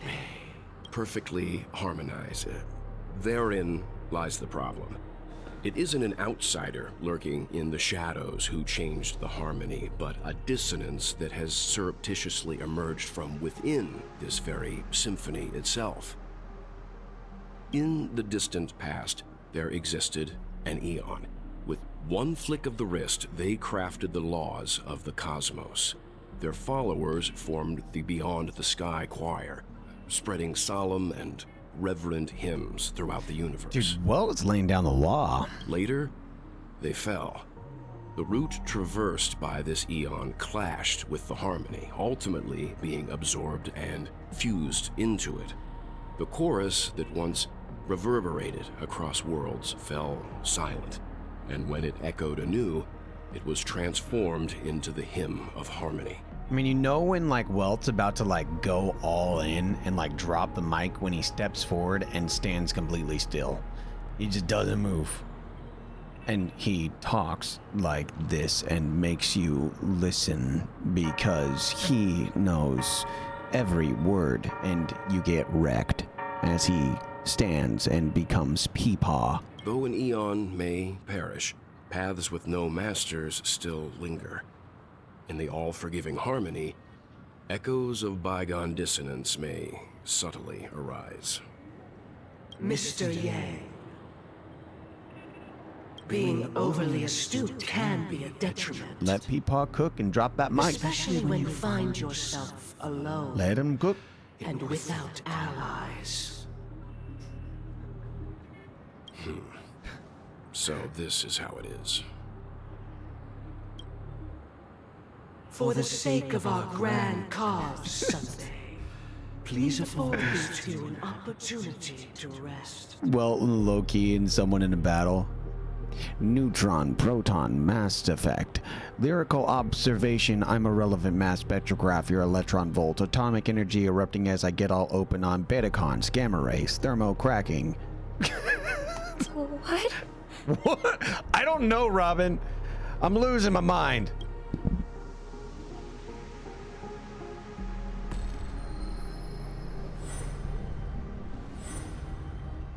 Sorry, Robin. It's just you. I did not wish. Oh, So- sorry. This is the true reason I can't sing. Bro, it's all... The shadow that Wait, envelops Penacony. it's the shadow? It's actually Sunday. We were never children of the harmony. Our ideal paradise could not have been crafted by Xipe. True bliss Dude, this can guy. only be guaranteed by the one who transcends the many. Within the foundation of law, humanity establishes civilization. Why does he do that when he gets to his point, like when he's really turning evil? Like, why is that his thing? They're like, who ate the cookie in the cookie jar? And he's like, it was me. You're like, whoa, wait, what are you doing, dude? Put your arm freaking down. What's wrong with you, freaking chicken wing boy? And through harmony, we obtain order.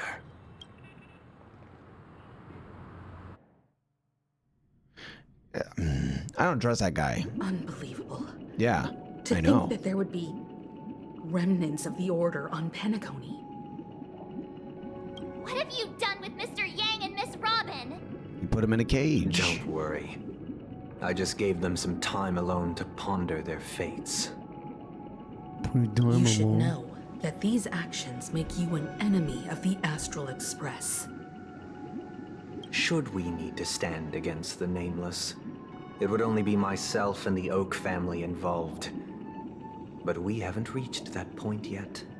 Your efforts for the justice of Penacony are evident to everyone, and have been widely observed.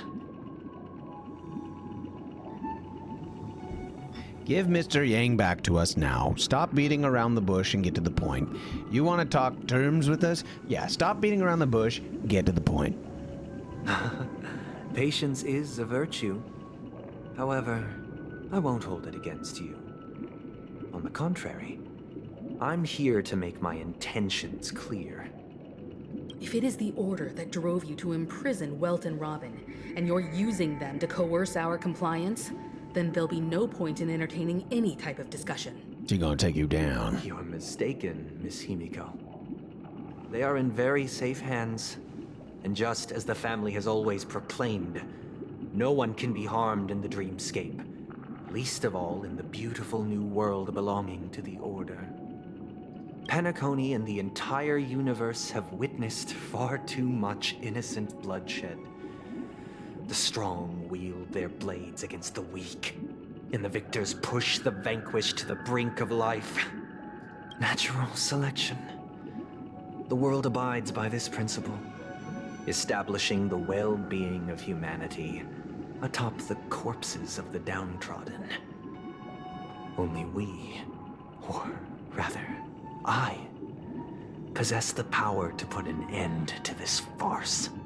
So you've decided to resurrect a dead Eon? Uh-oh. No one's ever done such a thing. If Miss Himiko is interested, let's draw back the veil and speak candidly. I've always firmly believed that people can understand one another through peaceful means. I'm willing to divulge the unembellished truth as to the intentions of the Order's Pathstriders, so that you will make better judgment for the Astral Express, for Penacony, and for this stretch of the universe. Words can hardly do justice to the beauty of that ideal. So, come with me, everyone. Let us retrace our steps and see once again where this road leads. Huh? Where'd he go? KFC. Come with me. It's magical here. You can get mashed potatoes, delicious fried chicken, and for a limited time deal, you could get 2-for-1 combo meals. Bring in your kids. Kids eat free on Sundays. And you also can get a large soda with any combo or value meals. Welcome. This isn't any Sunday. location in Penacony's dreamscape. It's my inner world. The reason the scenery before you remains Cannot be unchanged combined. is because your consciousness has drawn on similar concepts to fill in the gaps. Somebody get a hold of KFC. You've imprisoned us in here? Did you do the same to Oh, Welt? snap, dude. It's a tuning process. Stronger in effect and more draining on the mind. The gray-haired guest has experienced it before, so she should understand what it entails. Mm-hmm. Tuning allows you to intuitively grasp my feelings, which also means that I cannot hide anything from you. Now, everyone, dude, if look at the huge if Star Rail gets a KFC the road collab, we once took begins I will here. lose my mind. That will be the that would be the funniest From this freaking point thing. on, you will witness the numerous decisions I've faced. I've selected a portion of these to share with you. I believe after going through similar predicaments, you'll be able to better understand my thoughts. Oh crap, is he gonna show us a freaking slideshow of his vacation or something? Dude, he's like, sit down. I've chose a few things I think you might enjoy. Let's begin. The first decision. A story about a baby bird. Oh, we've seen this before. This story happened when Robin and I were very young.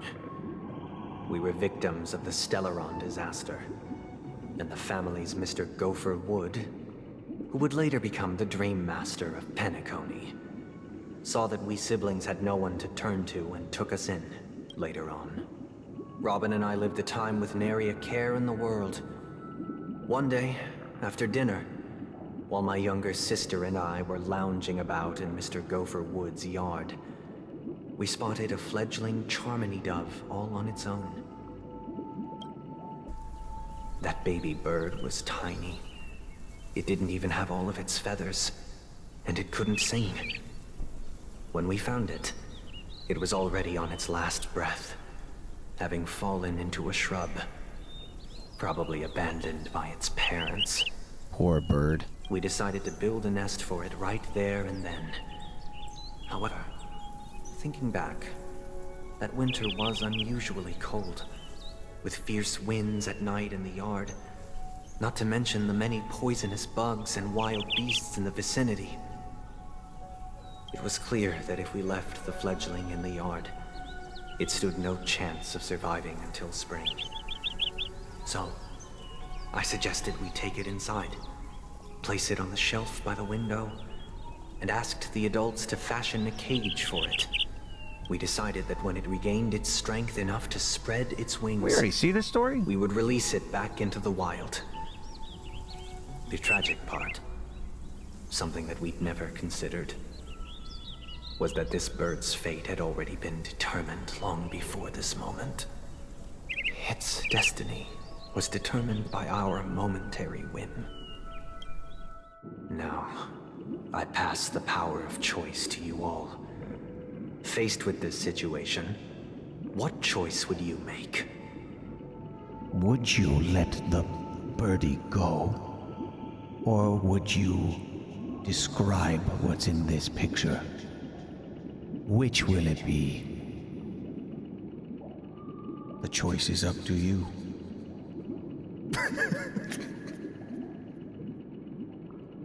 Stick to the original plan, and build a nest with soft net where the Charmony dove fell.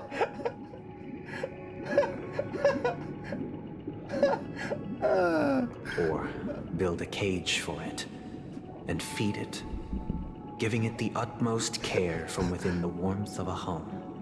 Which would you want? I eagerly await your answer. Hurry fast. I'm getting hungry.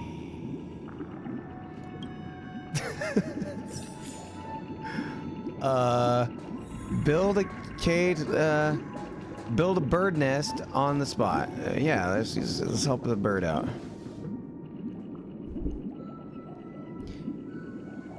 Stick to the original plan, build a net. I don't know, dude, sure. Interesting.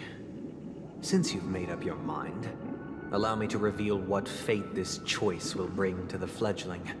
From what I've observed, there are at least 3 predators in that yard that prey on small birds.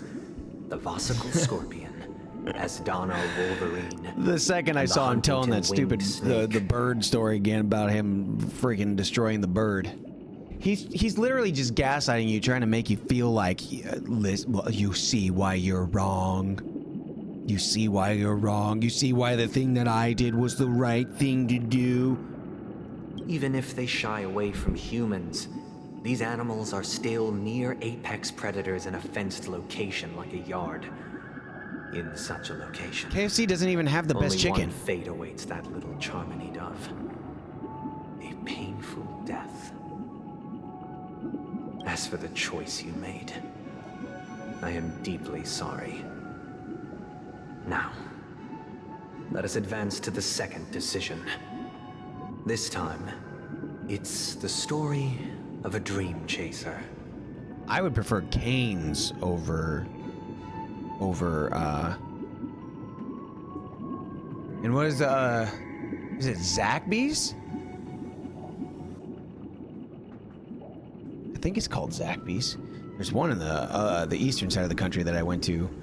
Zaxby, is that right? Yeah, Zaxby's good.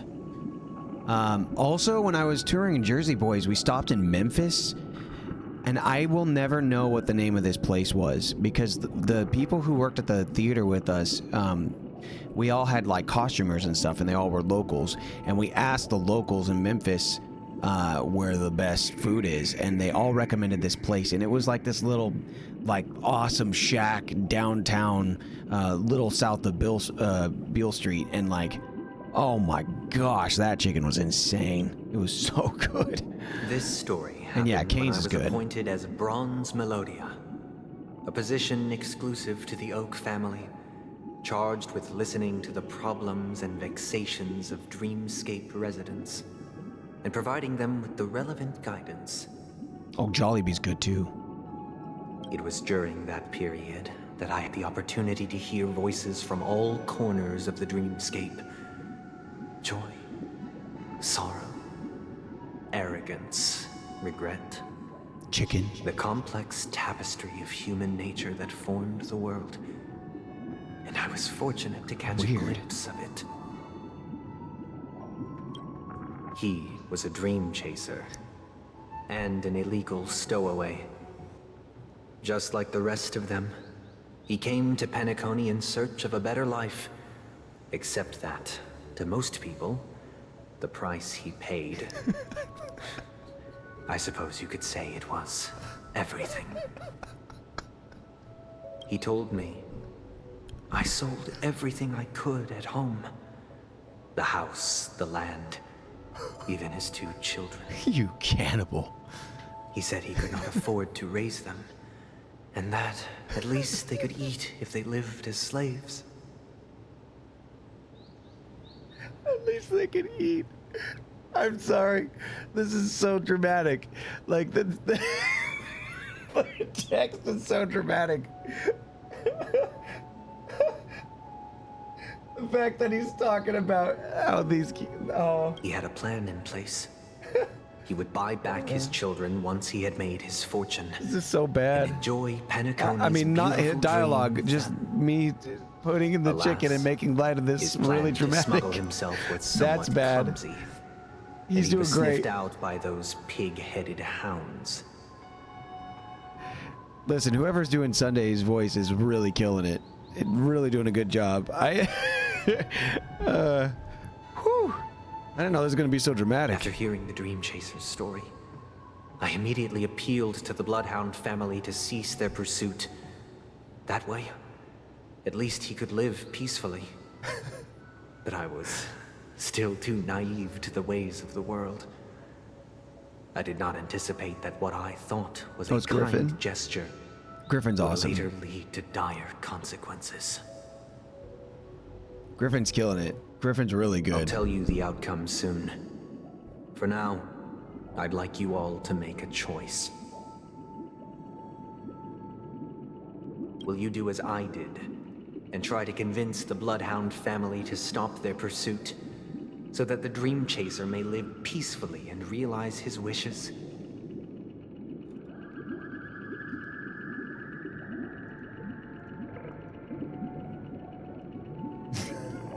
There. That's Sunday's choice. Or will you remain silent, leaving him to languish while the hounds are hot on his heels until his inevitable judgment arrives? I look forward to everyone's decisions. Who knows? Perhaps they might even alter the outcome of this tragedy. Uh-oh.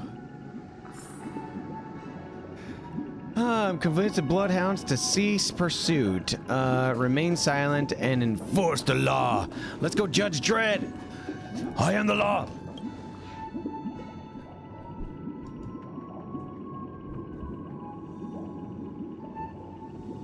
Nah, I'm just kidding. We're not doing that. That's evil.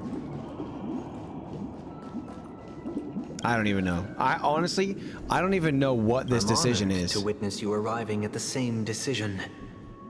Out of respect, I'll share with you the dire consequences that my choice back then brought It's KFC. You guys are KFC fans. First, the outcome. He attained major success.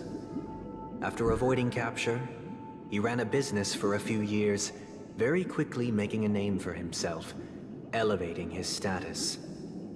He might not have become a tycoon like old Audie, but he was considered a character of excellent repute. Popeyes has good stuff too. Now then, did he realize the wish he set out to achieve? Popeyes popcorn chicken? No. Dude. The last time I saw him was in the real world, where the hounds were going to permanently exile him, and I was the accompanying bronze melodia. The mission was simple.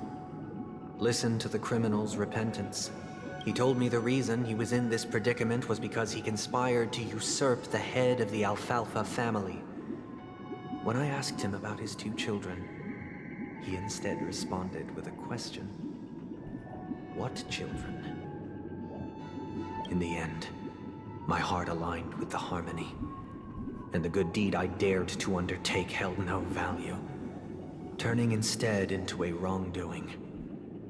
It created a lamentable oppressor and countless oppressed individuals. As to your choice, I once again offer my heartfelt apologies. Next comes in the story this time is my own. This story happened the day I was appointed the Oak family head. At that time, Mr. Gopherwood was the current Dream Master. Freaking Gopher. And as per his wish, we had a private conversation. What surprised me was that the Dream Master had only come to deliver a letter to me. He let me read its contents, and it was a letter from my sister. The letter contained the usual pleasantries, anecdotes from her travels. Nothing out of the ordinary. Just as I started wondering how this letter related to our discussion, the Dream Master began to speak. Do you know who wrote this letter? My sister, of course. But why would you personally visit me to hand me a letter from my sister containing mere trivialities? No, so we're opening other people's mail. That's good. To help you grasp the full scope of this issue. Do you know where Robin is at this moment? From what the letter indicates, she must be in Caspelina 8, correct? She's touring there right now. Correct. Has she mentioned anything about a stray bullet? A stray bullet? What?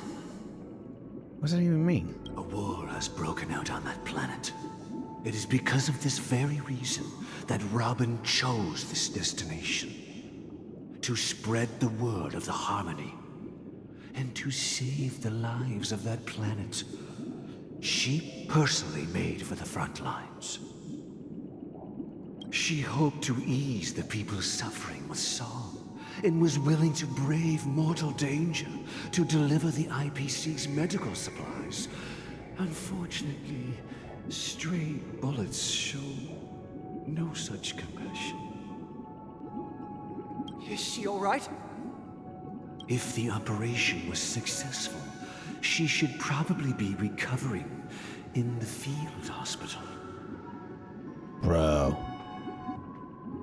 Did Robin get wrecked?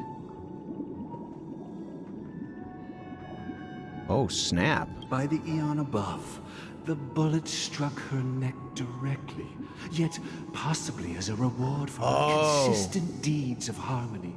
Wait a second, though. It didn't hit any vital arteries. Once you've attended to your outstanding tasks, it'd be advisable to write her back as soon as possible.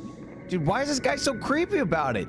Also, wait a second, does that mean that, wait, what if her being in the cage is just her subconscious being trapped because he's not letting her go, because he's refusing to let go of the past and hold on to his sister because he's so scared that he's gonna be alone in this world, and he doesn't want to let go of that in which he only loves and only can love one time, which is Robin, and maybe just a little bit of some freaking fried chicken. But that's beyond the point. I'm saying, like, this might be crazy. Those damned savages. I'll pack my bags right away. My gratitude for bringing this to my attention, Mr. Gopherwood. Dude, Gopher's real creepy about it. Now you understand why she always wears such elaborate neck ornaments, don't you? Because her head will fall off? I don't know. I don't understand that. Robin. Are the necklaces holding on to her neck? Like, what's going on there? It's all in the past, so please don't worry. I share this in the meager hope Is that she a you zombie? understand the harmony's limitations and predicament. As grandiose as the strong Oh, she's hiding defending the her weak scar. sounds, many Oh. times, it is nothing more than wishful thinking. Yeah, I missed that. I thought she was dead. Likewise. I prepared one last question. Likewise. One last choice. But rest assured, this choice will not have any grave consequences. Because this is merely a figment of imagination. A nightmare that has haunted me through countless nights. If you ever had the opportunity to make a choice like I did, would you still support Robin's journey on the path of harmony? I mean, listen. She gotta do what she wanted to do. You can't freaking get in the way of someone's dreams. You get out of here, bro. I see.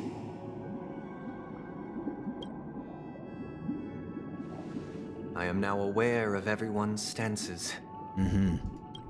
Raising these questions merely serves to illustrate one point. The plight of Penacony What the cannot heck, be Maverick? salvaged by the harmony. The true foundation for a sweet dream paradise can only be established through the order where the strong govern the weak. I know the suffering of being tormented, the turmoil of losing your way, how sorrow and even despair set in when matters don't work out. All of this causes me unending pain, because this is not what happiness is at all. We must teach the weak how to live a happy life. And this life isn't some noble propriety that the upper crust preaches, but in definitive terms, a way of survival that belongs to everyone. What? The timing of that sound. It makes no sense. So what is your definition of living a happy life? Good question. Human consciousness is fundamentally an illusion, a cage known as self-worth. People lured in by this illusion make mistakes, yet still ask that external influences bear the burden. When one mistake after the next permeates the masses, they become impossible to trace.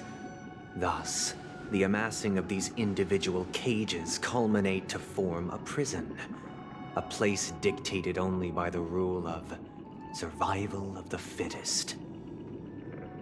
Nature is always accompanied by predation and sacrifice. Its antithesis is known as order. That is what I want to do. Unite people's happiness under the banner of order. They won't need to make bitter choices any longer, nor face the weaknesses of humanity. Starting to sound like he's always sounded like a villain. Cast aside their primal instincts to build a haven for mankind. This guy's always sounded like a villain. Simply describing thoughts is far too abstract. So allow me to provide a simple example. As you all may know, there are societal norms like weekends and long weekends that exist on some worlds. During these hard-earned rest days, long weekends, people are given the chance to extricate themselves from the stresses of everyday life, allowing a certain tranquility to return to their souls. And it is only on these days that people do not have to adhere to the law where the strong prey on the weak. They can live out their lives happily during these brief intermissions. It's just a pity that 2 or 3 days are still too fleeting compared to the span of a lifetime. From where I stand, society's ideal system should be 7 rest days. Following Sunday, there should ensue a second, a third, and indeed an infinite procession of Sundays. This should be the face of the new world. Idyllic, eternal, peaceful days. Every day is Sunday. And thus, every person can return to their base selves in this utopia. What's going on with the text there? Some gaze in I reverence see. It's of the longer. stars, pouring their whole beings into calculating the distance between us and the isolated world of Pagana. Meanwhile, some seek refuge in quiet corners, holding one another, unencumbered by the chains of unwelcome obligations. There would be no need to bear the hardships of reality. Only in this way can humanity face the inevitable end with the purest of spirit, living a life of dignity. This is what it is to live in bliss. Miss Firefly, you who are stricken with entropy loss syndrome, you of all would surely understand this. Sad. It sounds like a flawless theory. But what is the price to attain all this?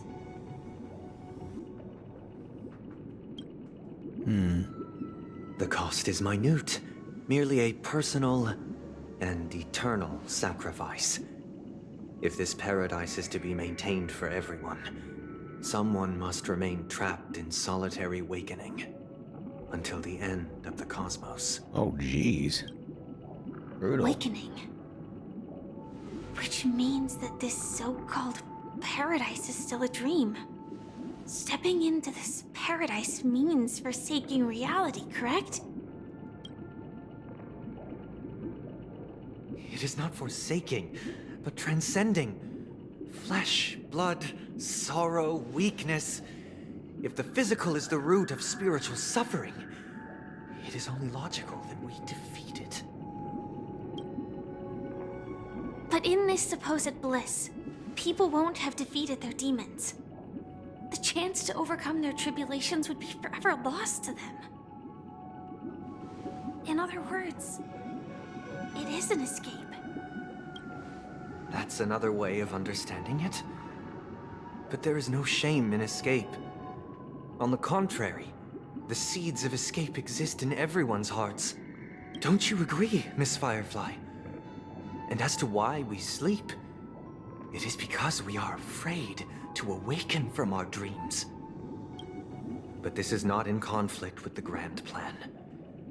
Only in acknowledging this can we truly understand the frailty of human nature, and from there, show compassion and protection.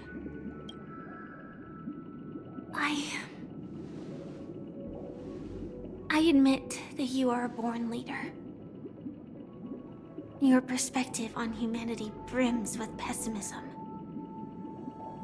Yet you express compassion for all, even when your heart pities them. But unlike you, I live for the self. From my perspective, individuals making choices for themselves is their birthright. Yeah, The girl. want to escape may be innate in the weak. But whether they are weak or not, it is not up to another to decide. Perhaps in your mind, Yeah, Firefly. you also view me as weak? Because I don't think so. Dude, she's a robot. She will literally squish you. Since Miss Firefly has said her piece, the Astral Express will also naturally give you our answer. We'll leave it to you. Just as Mr. McHale instructed before. Tell him our choice.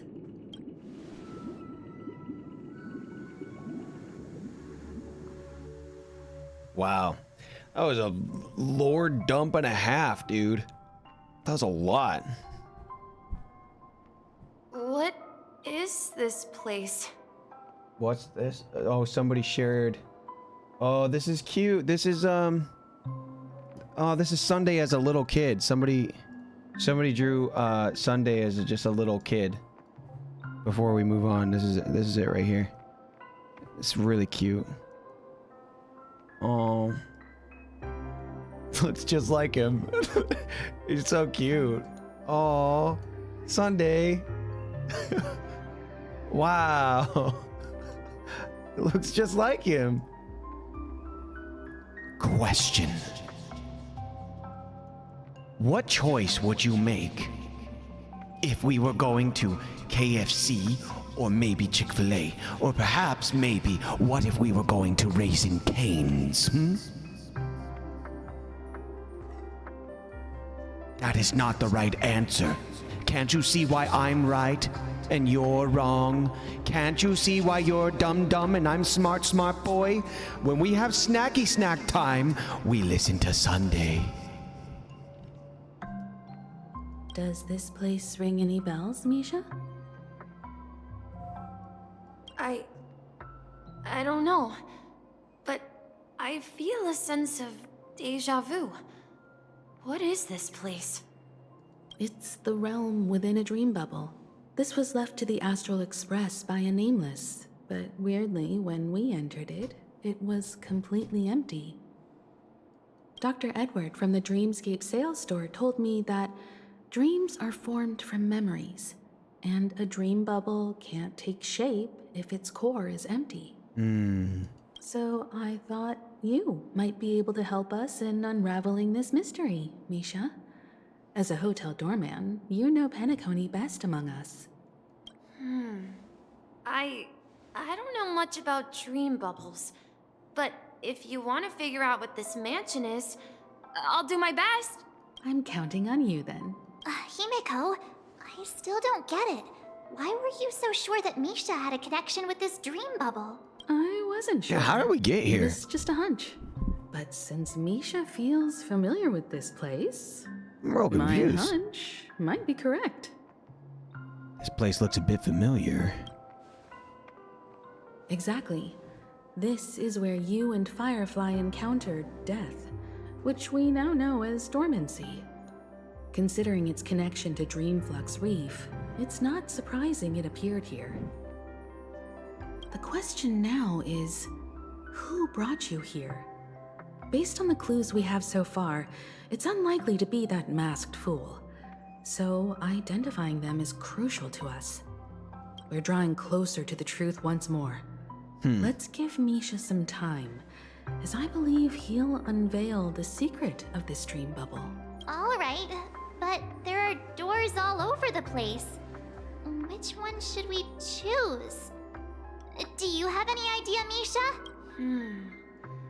I guess... Oh, snap. Maybe this way? It's time to become Misha. All right, hold on. I gotta go to the bathroom real quick because my head is spinning and all I can freaking think about is KFC now. I'll be right back. The Colonel starts a cooking.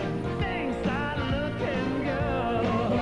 Those herbs and spices taste the nicest. The way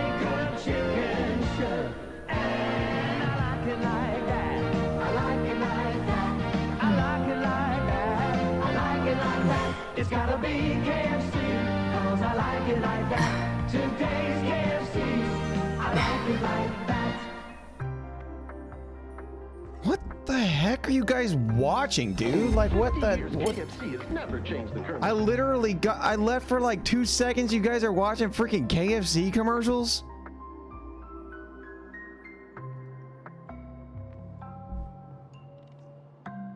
What is this? Anyways. I'm not entirely sure, but let's give it a try.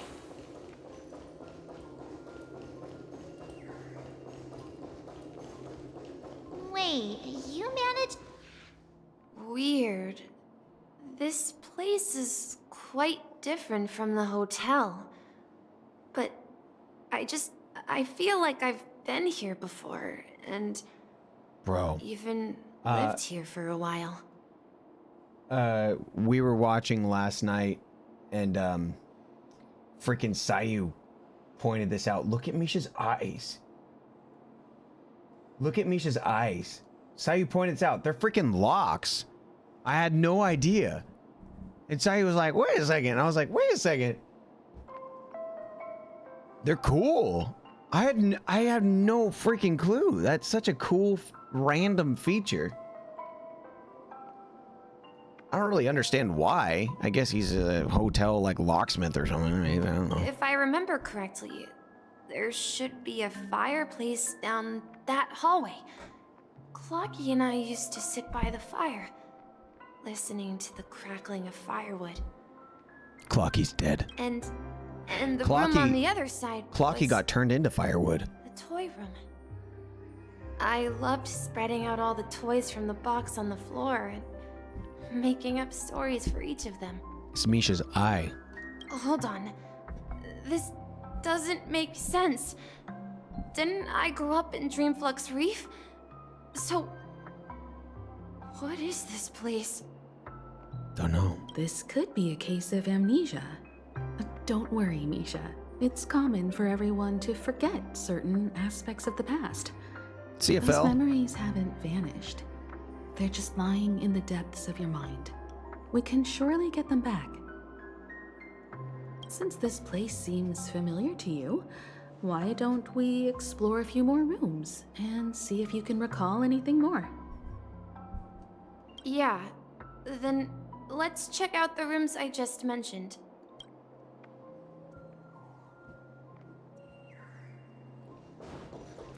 Let's check them out. Mikhail, that's the name.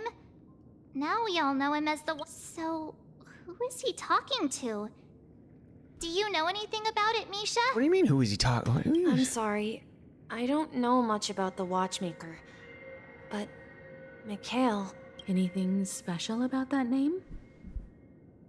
Mikhail is Grandpa's name. Oh, dude, wait a second. Lore bomb.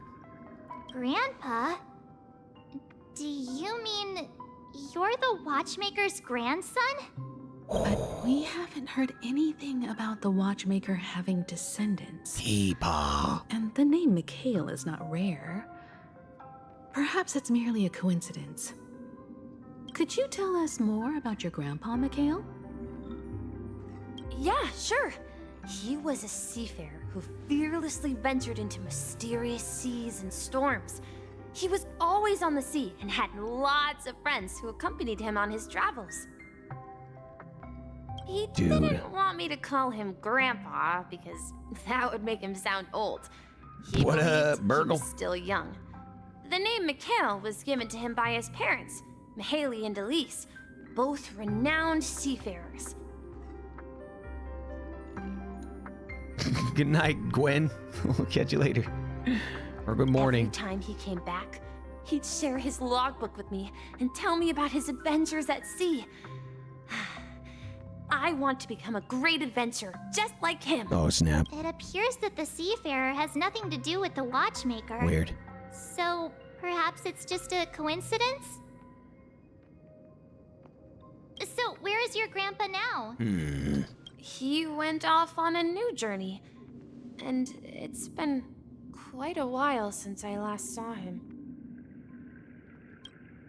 So, where has Clocky gone?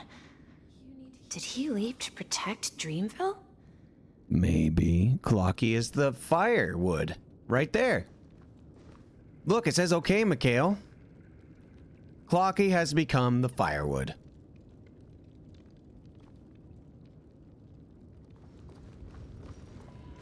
Snap. I promise you.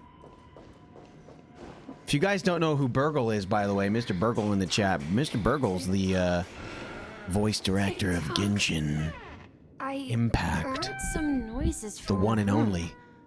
Legendary. Origami Bird? Mr. Burgle. That's a friend of mine. Bird. You and Origami Bird are friends? Birdie. Yeah. It's a member of the Compass crew, just like Clocky and Miss Mirror. And there's more than just one Origami Bird. They are a big family with lots of brothers and sisters who look the same. They follow Miss Mirror's orders and handle all sorts of jobs on Ida's the giving ship. you everything. They're the best sailors. Sailors? Can Origami Birds be sailors? No, they're paper. Could you tell us more about the compass, Misha? The Compass is a ship bound for the New World. Clocky and his partners travel through layers of fog to the depths of the sea. Whenever there is danger, Clocky will use a compass and guide the ship in the right direction. Is that a Kung Pao? Dude, I could reference Kung Pao all friggin' day long. That's a great story. But in the Penacony cartoon, Clocky and his partners have always lived in Dreamville. I'm glad you noticed. And never ventured out, right? Birdie, bird. Birdie, birdie. Huh? Birdie, birdie, Oh, birdie. weird. My name is Betty. I clearly remember Clocky arrived in the New World in the end. Perhaps Clocky has a hidden past. Dude. What? Wait a second, though. What if Clocky turned into the chicken that Sunday threw out the window and then baked into his ears? Hidden past. So Clocky's just a subconscious version of the chicken that once was. I think I hear the sound of water. You once mentioned there's a magnificent fountain up ahead. I'm just saying. This lore bomb,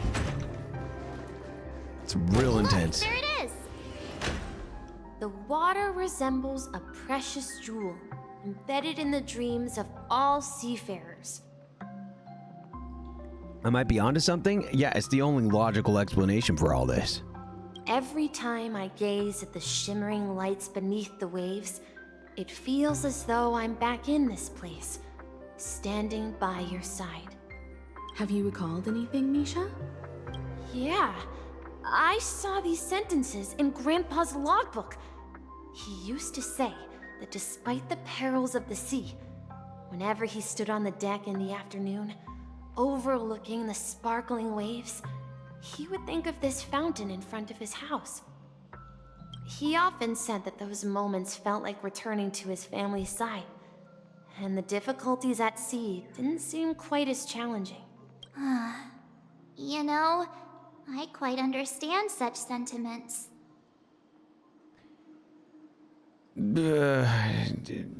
Don't, sire, start getting gray hair. You're talking like an elder.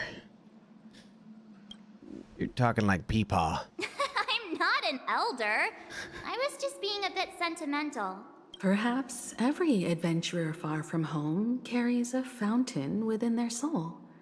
Even though the other side of the sea remains shrouded in the unknown, the fountain in front of his house serves as a compass, leading him back to his cherished ones. Yeah, while Grandpa was at home, we would stand by the fountain and place the compass, a toy boat that I made, into the pool. Like in Minecraft, I used to build like a really tall tower and like put like a giant thing of water, a block on the top of it, so it's like a water fountain, so like I could see in the distance, and I could climb the top of it and make sure I don't die when I get to the bottom. So I basically, that was kind of like my compass, you know? It's kind of the same thing, right? Back then, I would ask him when I could go on adventures like him. Dirt. And he would always It's just a laugh compass. and say It's I was still like, too come on, young. I'm not making quartz freaking compass look like, these are just map markers, bro. It seems this Mikhail is truly a seafarer and has nothing to do with the watchmaker. Okay, March 13th, we don't need your life story. Based on Misha's recollections, the scenes in the dream bubble appear to be his childhood memories. But this raises more questions. According to Misha, he was clearly born on an oceanic planet and led an ordinary life, with no connection to Penacony at all. So Misha is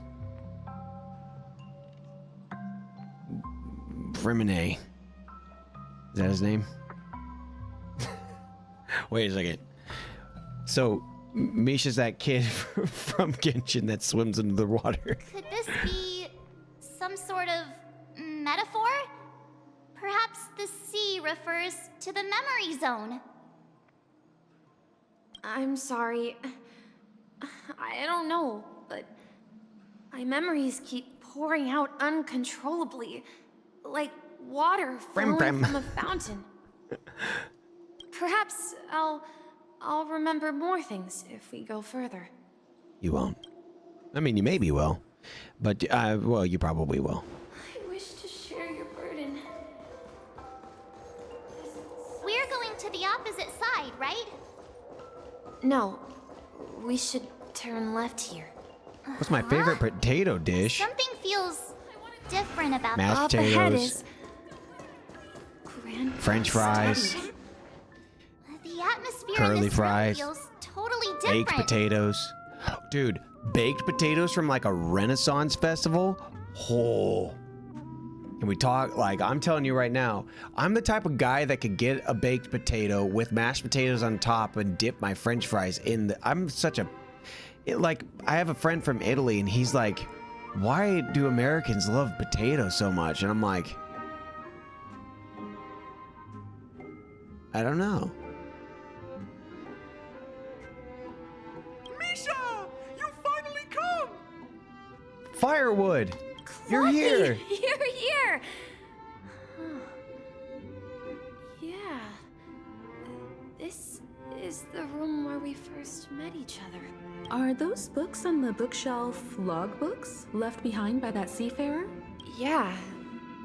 Whenever he came back, he placed a logbook on the bookshelf in his room. They contain records of his expeditions to every corner of the world. He described our world as a fountain. Oh, wow. At some point, the sea started to gradually swallow up the land where people lived. Dang. To ensure that everyone had land to settle on, he had to continue exploring the sea and search for the source of the rising seawater.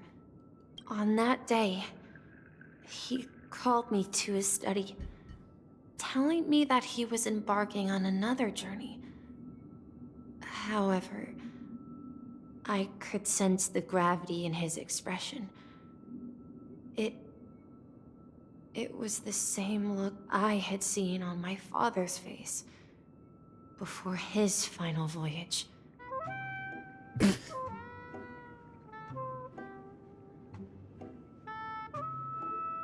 What's that music timing, dude?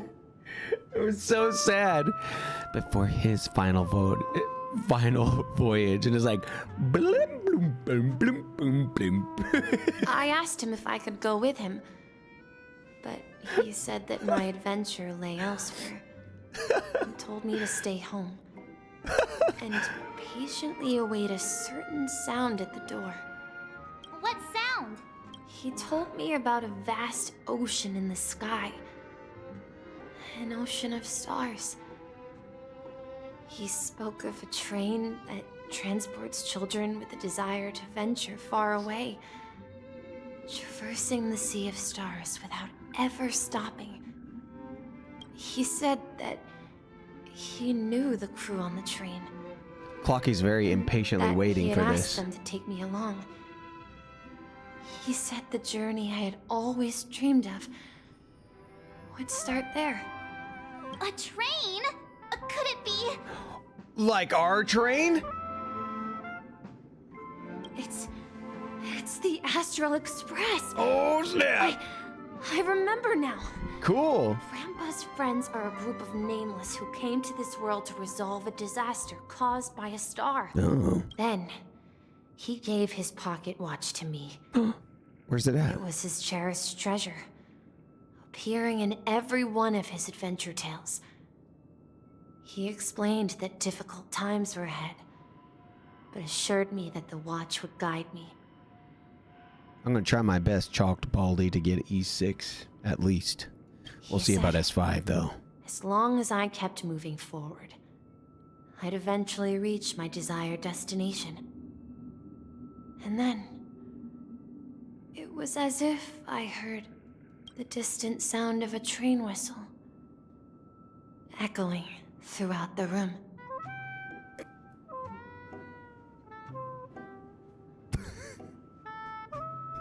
Why do they keep doing that? Exactly, Misha! And then we followed that whistle, didn't we?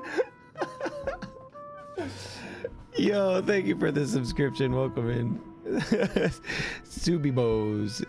Appreciate you. Yeah. I think I can still find the way we took back then.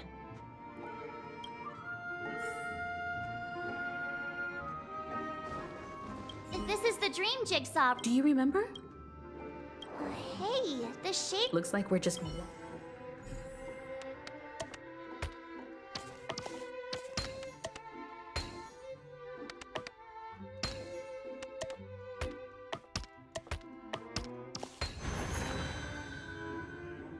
Yay.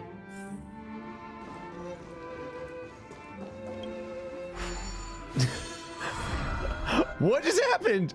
This is it. I like that she just was like, This is my room of clocks. While I spent my time waiting for Grandpa to return from his Bro. voyage, He just hangs out in here? Baldur gave me this workshop, and it became my secret base. Pro puzzle solver. Heck yeah, dude.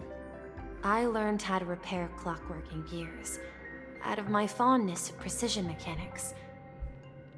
In my dreams, I was the captain of the compass, embarking on adventures with my companions, Clocky and Miss Mirror, in search of the new world. I was born and raised here. So, this building in the dream bubble Oh, is yeah, it's cracking me your up. childhood home. Good job. It's okay. Yes, but not exactly. To be more precise, this dream bubble itself is my home. Looks like you've remembered everything now. Wait. Why does it feel like everyone else knows something I don't? I mean, you and me both, sister. That's the most logical thing you've said all day. Marge, do you remember when she mentioned a Clocky that only she could see? Yeah, the little guy here, right? But we all saw him in Dreamflux Reef. What's he doing right? just standing there? And Mr. Yang even greeted him. Looks like everyone on the Astral Express has a childlike spirit. The answer lies in the Astral Express. Her experience shows that neither Firefly nor Acheron can see this Clocky. And when we were in Dreamflux Reef, you may have noticed that for some reason, nobody outside of the crew had ever talked with Clocky.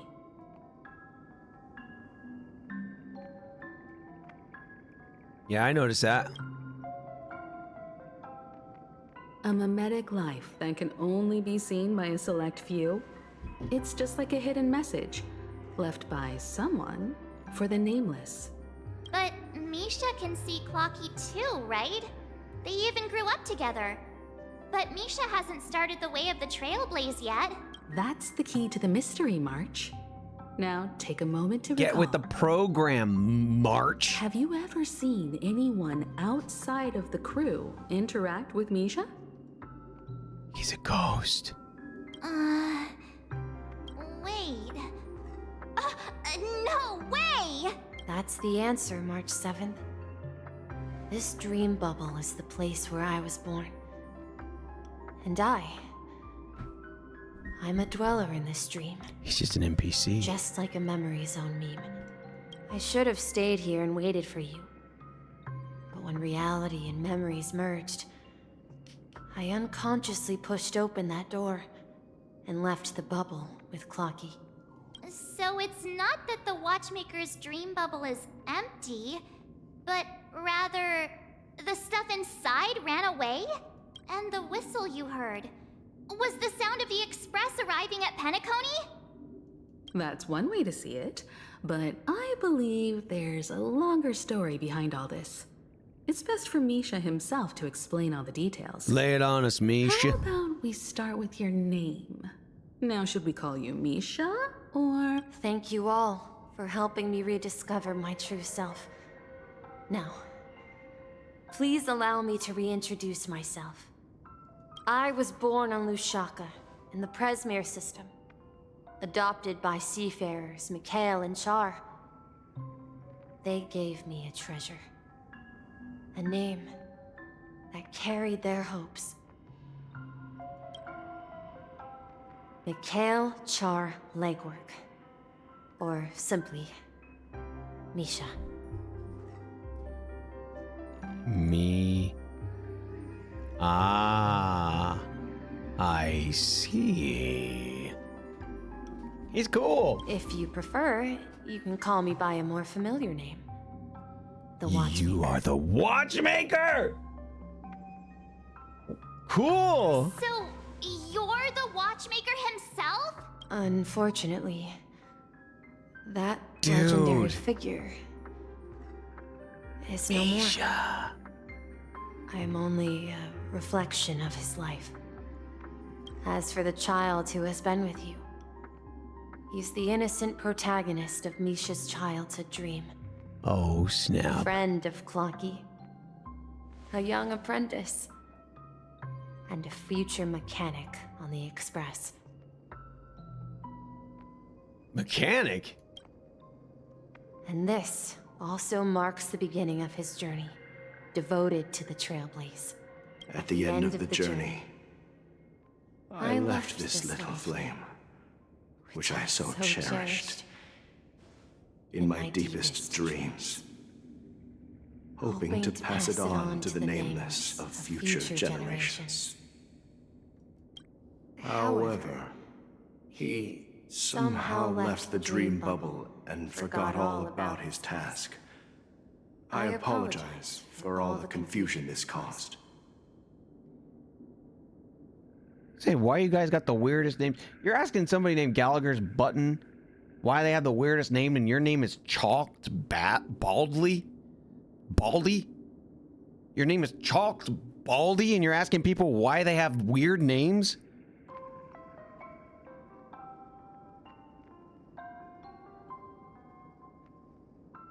You and March are probably good friends.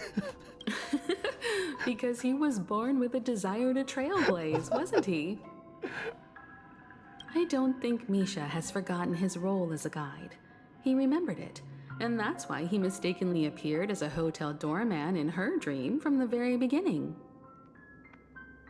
The one who brought our unconscious friend here must have been Misha.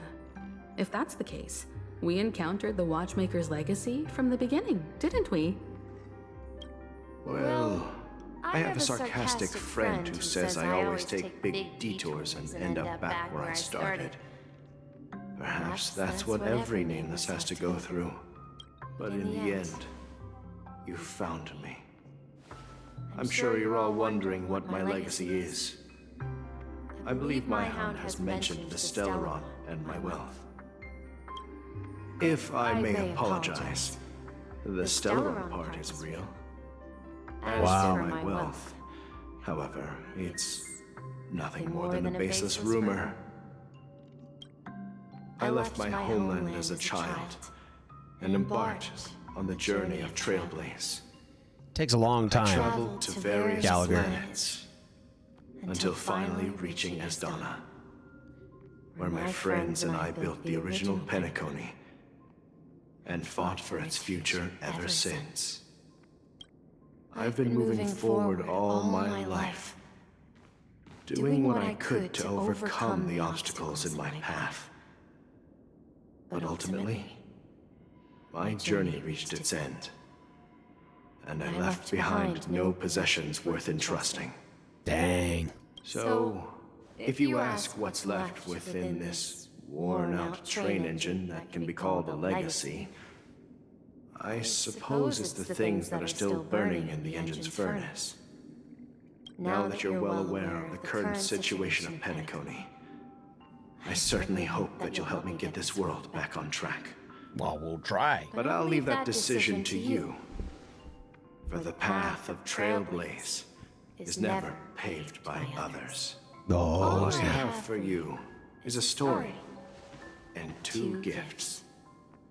I want to give you my pocket watch. It has accompanied me throughout my long journey. Looks like an egg. Guiding that naive child forward, and has been blessed with the presence of so many great people up to this day. And my hat, too.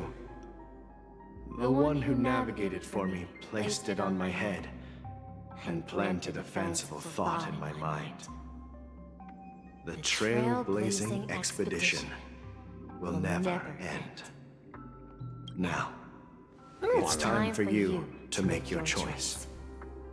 Once you've made up your mind, open that door and enter the long dream of an old man. Oh, snap. I'll be waiting for you at the end of this corridor of time. More lore. All right, everyone. Let's make a decision. I thought, although I don't think anyone will have any I objections. think it's pretty clear. Like, I object.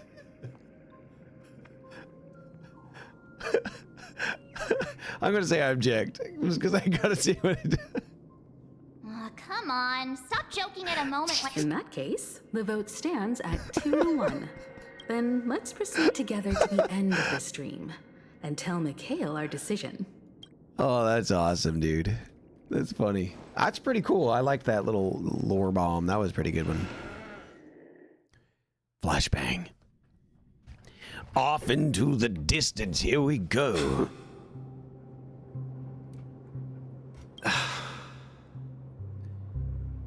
Mikhail, where are you going? Someone has to step up and save Lushaka. So why can't it be me, Misha? Please don't go. And if you must, please take me with you. Don't leave me alone. Even without me, you know how to proceed forward, brave Captain Misha. The compass is waiting for you. Haven't you always wanted to be a better adventurer than me? Now go, board that train and start your journey. Where are you going, Mikhail? I'm going to clean the floor in the parlor car. I've promised the conductor. Wait, first tell me, did you fix this watch? Yeah? I know what it looked like before. Its chain was broken, the back case torn, and the marks on the dial all worn out. How did you manage to fix it? Well, it's hard to explain, but I knew it could be fixed. It's the hands, Mr. Amundsen. Its hands were intact and pointing in the right direction, so I knew there would be a way to fix the rest. I see. You'll work with me from now on. Haven't you always wanted to tinker with this train? That's gotta be Corey. You're its mechanic now. As for the conductor, I'll do the talking. But I only know how to fix watches. Don't worry. You've got what it takes. I'll teach you what you need to know. Corey, yeah. It sounds like him. Where are you going, legwork? It's time to head to our next stop.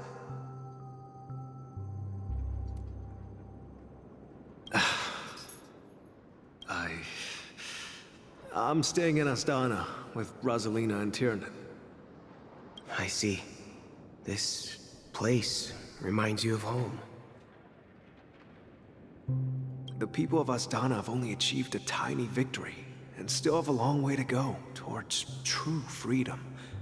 Hanunu needs us. Don't worry, not all journeys lead to the stars. Even if I leave the Express, our path of trailblaze will continue.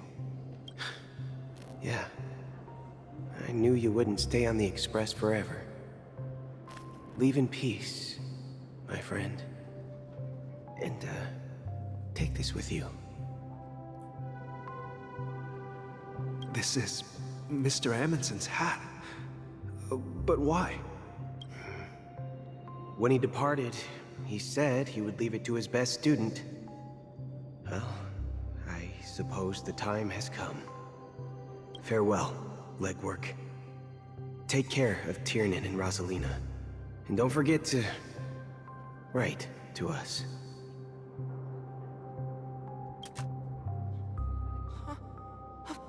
Where are you going, watchmaker? That last guy sounded really cool. Don't worry, Micah. Just going on a little trip. Someone has to be at the forefront of the interstellar frontier, and I'm the only former nameless in Penacony. So why can't it be me? Because you're all we have. Have you forgotten about Tiernan? I don't remember recording that. The cosmos is way more dangerous. Must have been a now. long time ago. What will happen to Penacony if I don't know. too? It's probably just a thing we did at the end of a session or something. But what will happen to Penacony if we don't find a way out? Ah, Tiernan. How could I ever forget him? I've spent countless sleepless nights asking myself why I didn't go with him back then. We Nameless won't stop. Don't worry, Micah. It's just a matter of getting back to my old profession. Just wait for me to come back. But if, and it's a big if I don't come back in one piece, then you'll become the next watchmaker. What's up, Octopus? No, we don't. They don't recycle. What we do is when we go in for a session, we'll do our main characters or whatever, and then they'll have us do random, additional stuff at the end or the beginning. That's just like filling. Like there will be like a character that has like one line. Like I had that guy. I don't even know who that is, and it'll be like, hey, we need to, we need to have this character. So like. I probably was like, what are you forking talking about? And then I was like, I'm not Boothill anymore. That's just how it works. Where are you going? That's for everything across the board, all the VO industry. Oh, you're here.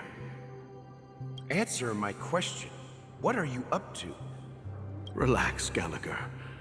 I just came up with a great idea. Wanna hear it? Oh, come on. Aren't all your ideas just ways to get yourself killed? I may be blunt here, but you're the last remaining hero in Penacony. If you die too, the secret of the Stellaron will go to the grave with you. Yes. Come on, Mikhail. I'm afraid there's no way out in Penacony. So I'll have to consider alternatives beyond Astana. We'll organize a festival using the Watchmaker's legacy as a facade and send invitations to the entire cosmos to gather people here. So, a desperate struggle against the family? Desperate? Don't we have you here, my friend? This task is challenging, Gallagher but ain't what desperate. hasn't been challenging for us along the way? Well, whatever you do, remember, make sure to send an invitation to the Astral Express. Misha! Where are you going? Oh, it's you, Clocky. Take me to Dreamflux Reef. Last night, I Nick had was a long some character dream earlier. about the day we met. I want to write down that dream. Write it down? Why? Oh, so I won't forget it. Do you remember how you got your name, Clocky? Because he's a clock? Of course! You told me that when you were a kid, you lived in a room full of clocks. Those wall clocks and pocket watches grew up with you and were your best friends. I love the dramatic Clocky read. Nico. Yes, but what I didn't mention was there's a funny cracking me up. misunderstanding behind it. I was a kid. Deep lore dump. And there was always a special pocket watch in my memories. It was with my grandpa, guiding him on his sea voyages and leading the way in his every adventure story. I wanted to have a pocket watch like that too. And that's when you appeared in my dreams. Yeah. Every night, we boarded the compass and set sail together. But you know what? It wasn't until the day my grandpa gave it to me that I realized it wasn't a pocket watch at all. It was a compass. So his name wouldn't be Clocky. It would be Compass E? So, your name should have been Compassy. I'm a genius! I predicted it all! You all doubted me! And the watchmaker is just a nameless.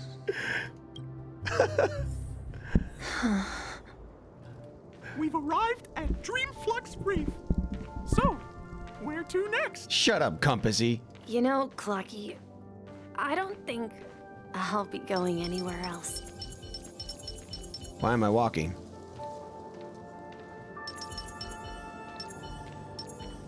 I guess I should be.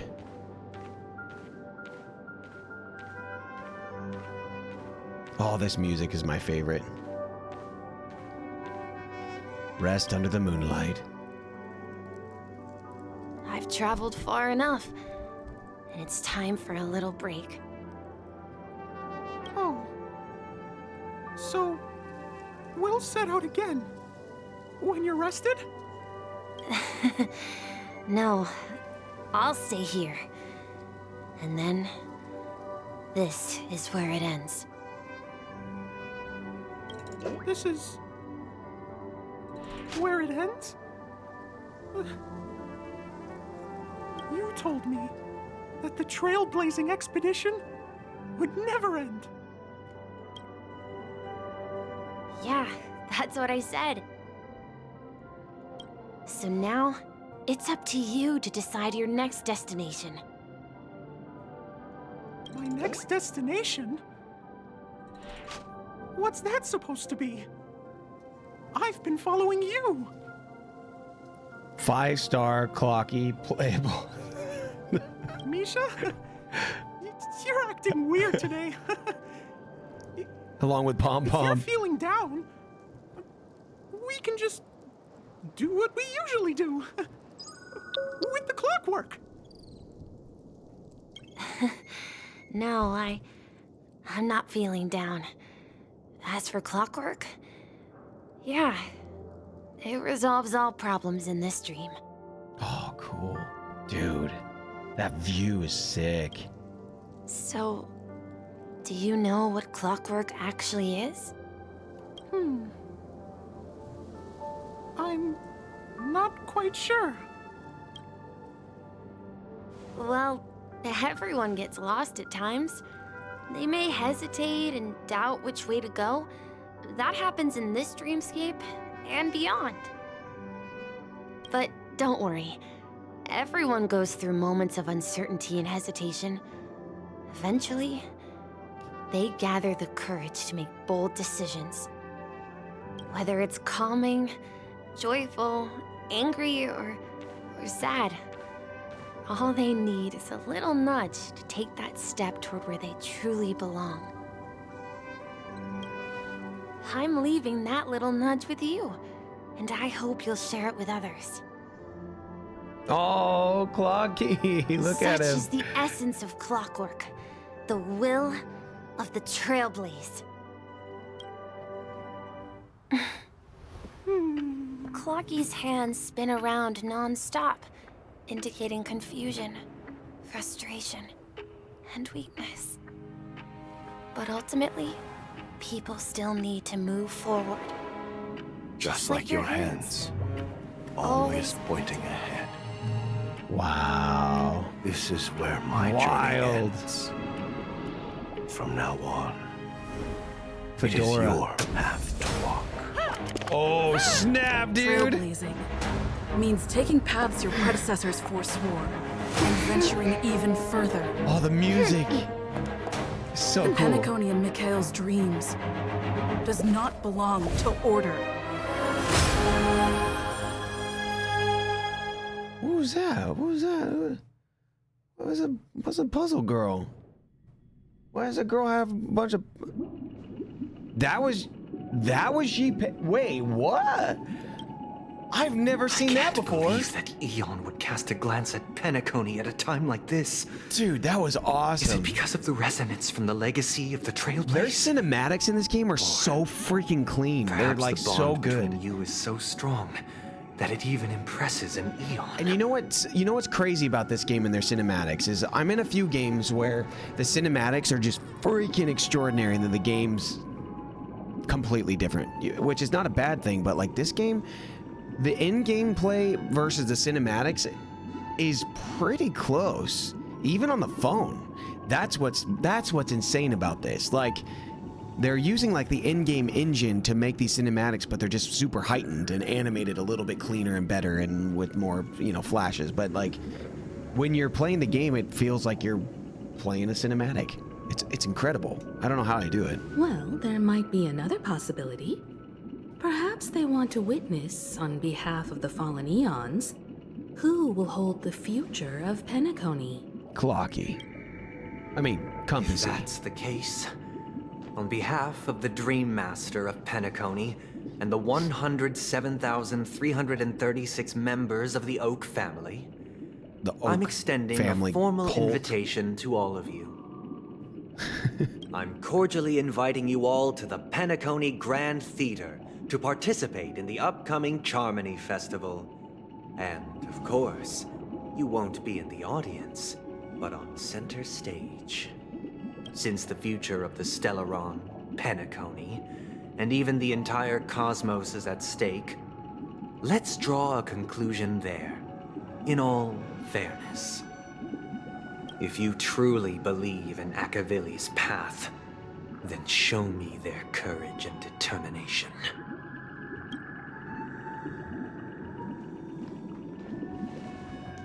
Okay. Sunday's so dramatic, dude. Guy needs to take a chill pill. Hey! Harmony! Let's go, dude. Yes. The perfect combination for Boothill. This is exactly what I've been waiting for this whole time. Yes. Nice. Nice. Dude, you can trial the current path here, blah, blah, blah. Yeah, I'm gonna trial it. What? I don't actually even know what it does. I don't know what it does. I have no thoughts about this. I don't have Ruin May. So it's gonna be Sparkle, Harmony, Trailblazer, and Gallagher in Boothill. That's my team. Please stay tuned.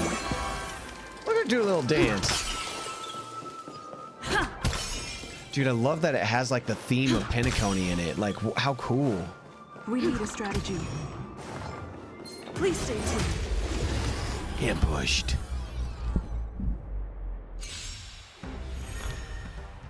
All right, let's see here. Swing dance deals minor imaginary damage. Interesting. Deals minor I think I have a really good imaginary sphere. All-out footlight parade grants all allies backup dancer effect. Allies with backup dancer have their break effect increased and additionally super break damage. Okay, interesting. The Trailblazer regenerates energy when an enemy target's weakness is broken. That's bonkers. At the start of the next battle, increases all allies' break effect. Dude, Boothill is gonna be freaking lit with this. This is gonna be insane. Holy. Time to test our rapport. Let's improvise. Enemy targets detected. Do you admit this crime? In the mood for another beating? Commencing support. The mood is set just right. Let the show begin. Clocky! Nice, dude. It's time. Enemy data net markers activated. Time for That's awesome. They're cool. By the order of execute the Marastruck! No one misses the Marastruck. Who is that? I don't even know who that character is. Rhythm get messed up. Dreams do come true. I didn't need to do that. Whoops. Indulge yourself! Oh, yeah, I don't think I've ever seen that character. Do you admit Dude, yeah. With Boothill, the break is going to be bonkers. That's awesome. Cool. Yeah, she's for sure going to be swapped over. I mean, I may as well. I'm not done yet. Yeah, let's just get you up. There we go. Journeys never May as well. end. We're going to need you there.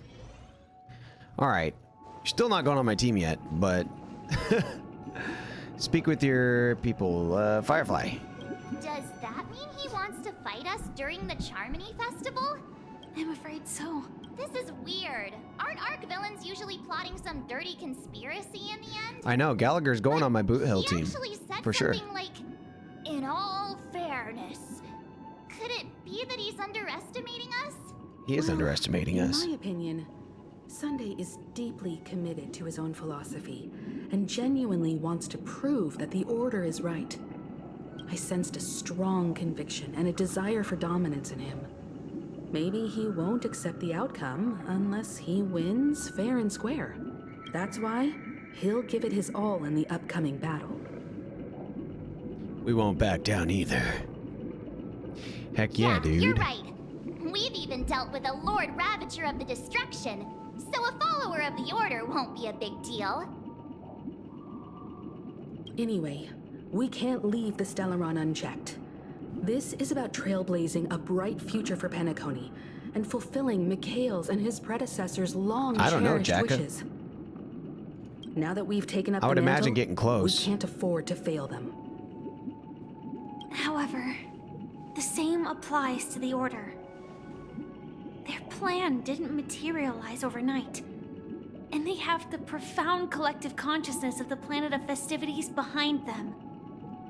A desire to dream, to slumber and escape reality. All those hidden emotions have given birth to the sweet dream of the Order. They've harnessed the will of an entire planet to create an Eon. This confrontation is far more complicated than a simple power struggle. To secure Penacony's future, fighting on the stage alone is not enough. What do you mean? Are you not coming with us? I believe Firefly is trying to say that she's heading off to another battle.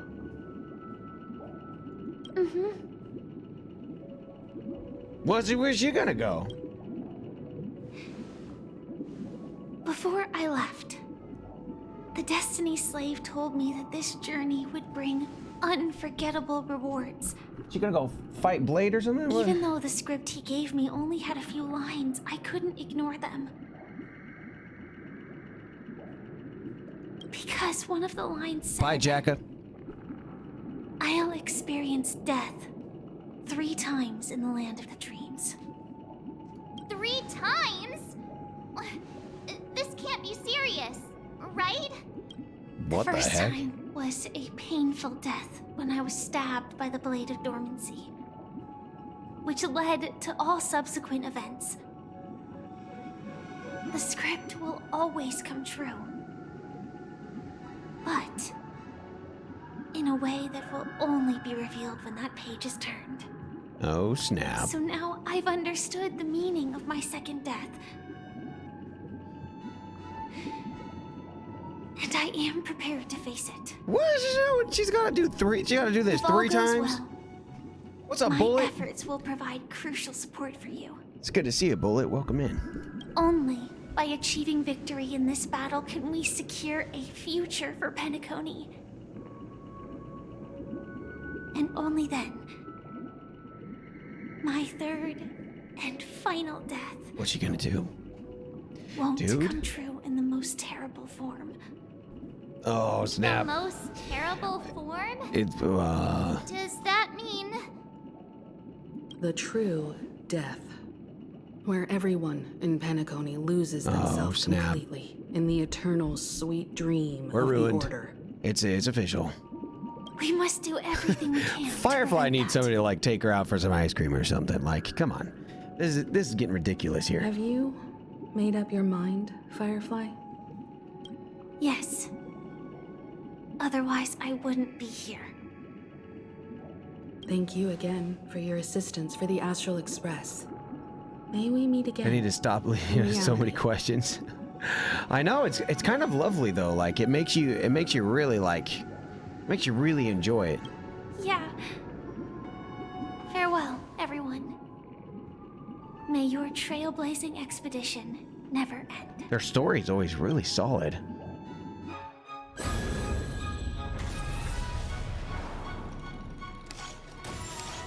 Go, Firefly. I dreamed of a scorched earth. Everyone, are you ready? A new shoot sprouted from the earth. It bloomed in the morning sun. Oh! And whispered to me, Sick, dude. like fireflies to a flame. Whoa! My fate is death. May we meet again in reality. Oh my gosh! Woo! That was amazing, dude. So good. She just flew out of there and now she's in a car. After today, Japella's name will disappear from cosmic history, and the Everflame Mansion will take its place. In the not-too-distant future, you'll receive an invitation. That's your next stop. Land of the dreams. Where's Blade in all this? Like, they're still driving? I hope you find whatever you seek there. Be it answers or salvation.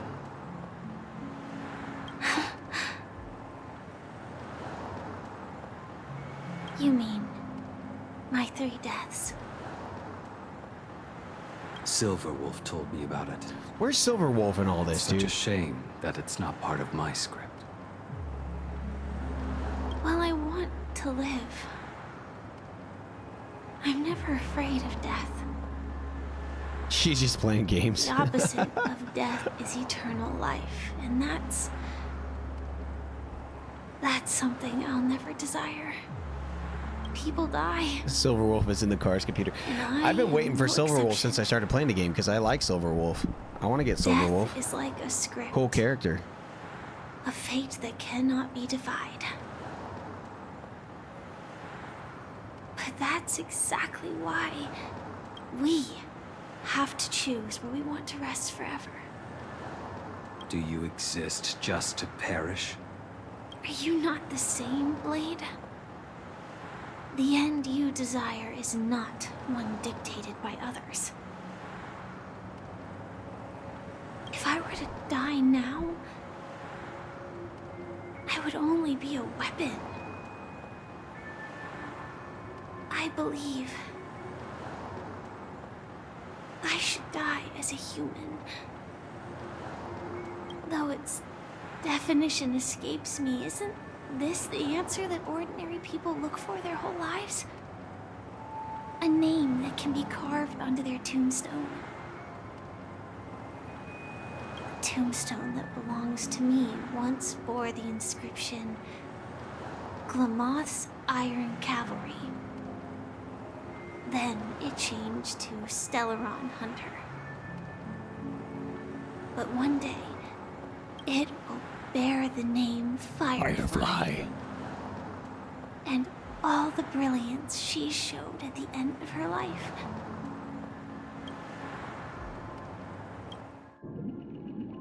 This is the quietest car ride I've ever seen. That's quite unexpected, old man. Who would have thought your crazy plan would actually work? No wonder Gallagher liked Do all Misha you so nameless much. fools just act on a whim? I can sense that this false sweet dream is coming to an end.